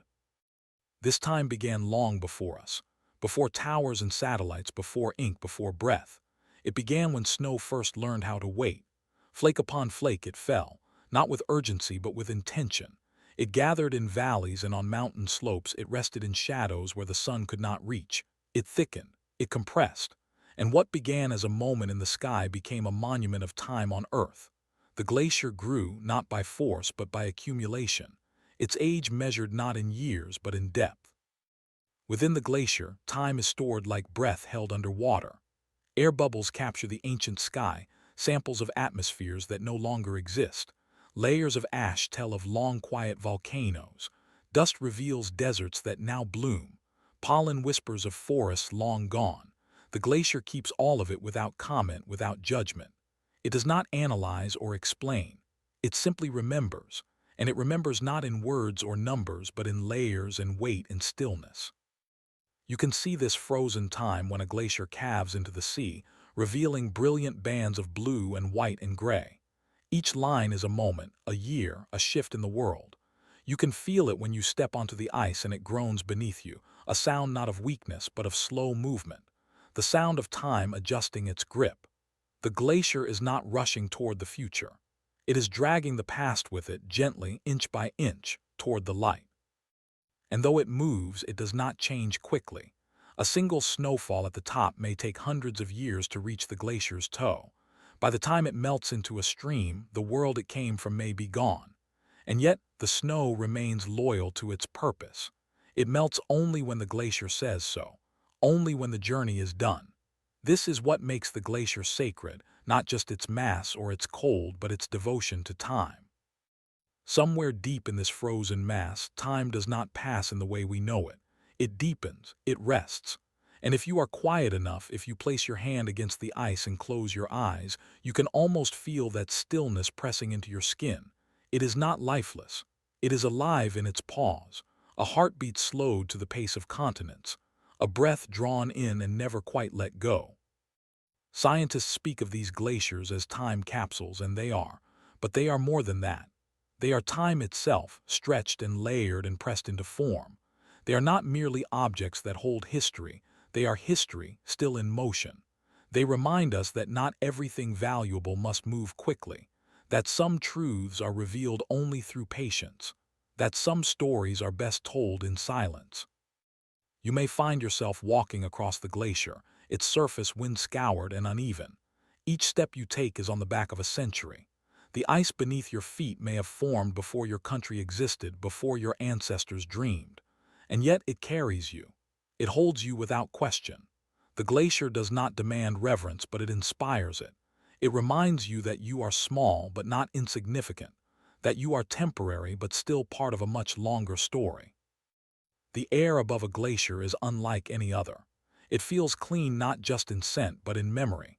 It feels as though it has not been disturbed by voices or engines. It hums with the absence of interference. It invites you to breathe slowly, to match the pace of the ice below, to become, even for a moment, part of the frozen time drifting beneath your feet. This drift is not just movement, it is message. It tells us that the world does not forget, that even as seasons change and oceans rise and forests fall, the glacier is writing everything down, not to share, not to preserve, but simply to acknowledge. Nothing is lost. It is all here in layers we may never touch, in shadows we may never enter, and yet we are part of it. And so the glacier continues its drift, carving valleys, carrying stones, reflecting light, remembering. The last drift of frozen time is not an ending, it is a continuation of everything that has come before. It moves not because it seeks destination, but because that is what time does when it is allowed to be slow. It drifts, it folds, it holds. We are lucky to witness it, even more so to feel it. To drift with the glacier is to step outside the ticking rhythm of clocks. The usual rush of seconds and minutes dissolves, replaced by something deeper, slower, and more forgiving. The glacier does not hurry. It does not stumble forward in haste. It listens to gravity's gentle pull, obeying only when the weight of snow and the slope of the land invite it to move. And in that motion, time itself seems to stretch. Not backwards, not forwards, but outward. A slow exhale of history, pressing gently through stone and silence. As the glacier creeps down the mountainside, it does not forget where it came from. It carries the past with it, dust from deserts thousands of miles away, soot from fires long extinguished, the breath of prehistoric beasts caught in tiny bubbles of ancient air. These are not relics. They are companions, folded into every inch of the ice, protected from sunlight and change. And they move together down the valley, quietly rewriting the landscape. The glacier does not carve quickly. It nudges, it leans, it presses with patient force until even the hardest rock begins to give. Boulders once immovable are lifted, tilted, and carried. Valleys are widened, hills smoothed into basins, and mountains reshaped by the insistence of frozen weight. These movements are so slow they seem invisible, but the results are eternal. Lakes form where none were before. Rivers bend around stones that were never meant to move. What the glacier touches, it transforms, not with fire but with stillness. Within this slow unraveling, frozen time expresses itself in texture. On the surface of the ice you might find deep cracks, crevasses splitting the glacier's back as it bends and stretches. Beneath the ice, you might hear the groaning of ancient layers shifting under stress, like tired wood settling in a silent room. Each sound is a reminder. Even stillness carries tension. Even silence can break. And yet, even in breaking, the glacier drifts on. There are times when the ice appears to sleep, when snowfall is scarce and the surface melts just enough to harden again into glassy sheets. But the glacier is never truly still. Beneath the surface, water trickles, carving channels that move with the rhythm of melt and freeze. These subglacial rivers are like veins, carrying nutrients, grinding sediment, and shaping the underbelly of the ice. They are part of the glacier's quiet respiration, the way it breathes through the land it cradles. And in those secret, Watery corridors beneath miles of ice, life exists. Microbes thrive in darkness and cold, feeding on minerals and chemicals brought down by the melt. They move slowly, replicate slowly, their lives mirroring the glacier's own pace. Some have been trapped in the ice for thousands of years, only to reawaken when conditions shift. Their presence is not loud, but it is profound. Life, even here, refuses to be extinguished. This hidden life is not accidental. It is part of what the glacier holds. Not just time, not just memory, but the quiet spark of possibility. In its slow melt, the glacier seeds the land with minerals, feeds rivers with clarity, and gives birth to new ecosystems. The lakes formed from its retreat become homes for fish, birds, and plants. The soil it exposes, rich with crushed stone, grows the first mosses and wildflowers. The glacier does not just preserve life, it prepares the world for it. And still, through all of this, time drifts forward, not in waves or leaps, but in an endless glide. The glacier teaches us that time can be soft, that it can move without urgency and still shape everything it touches. We often think of history as something buried or lost, but in the glacier it is neither. It is simply sleeping, waiting for melt, for sunlight, for someone to listen. Scientists who study glaciers do not just look at ice, they look at time itself. They extract cores that stretch back hundreds of thousands of years, each layer a season frozen in place. The deeper the core, the deeper the story. They find pollen from ancient forests, dust from long-vanished plains, and even traces of lead from forgotten civilizations. Every sample is a page from a book written in frost and sealed by weight. The glacier writes with compression and preserves with silence. Sometimes those studying the ice find anomalies, layers with strange chemical signals, hints of great fires or planetary shifts. These are not just scientific curiosities, they are echoes, evidence that the Earth remembers even its most painful moments. The glacier does not turn away. It holds everything, the gentle and the catastrophic, with equal grace. And perhaps this is the glacier's greatest gift, its unwillingness to forget. It reminds us that the past is not something to discard. That memory, when held with care, can guide the future.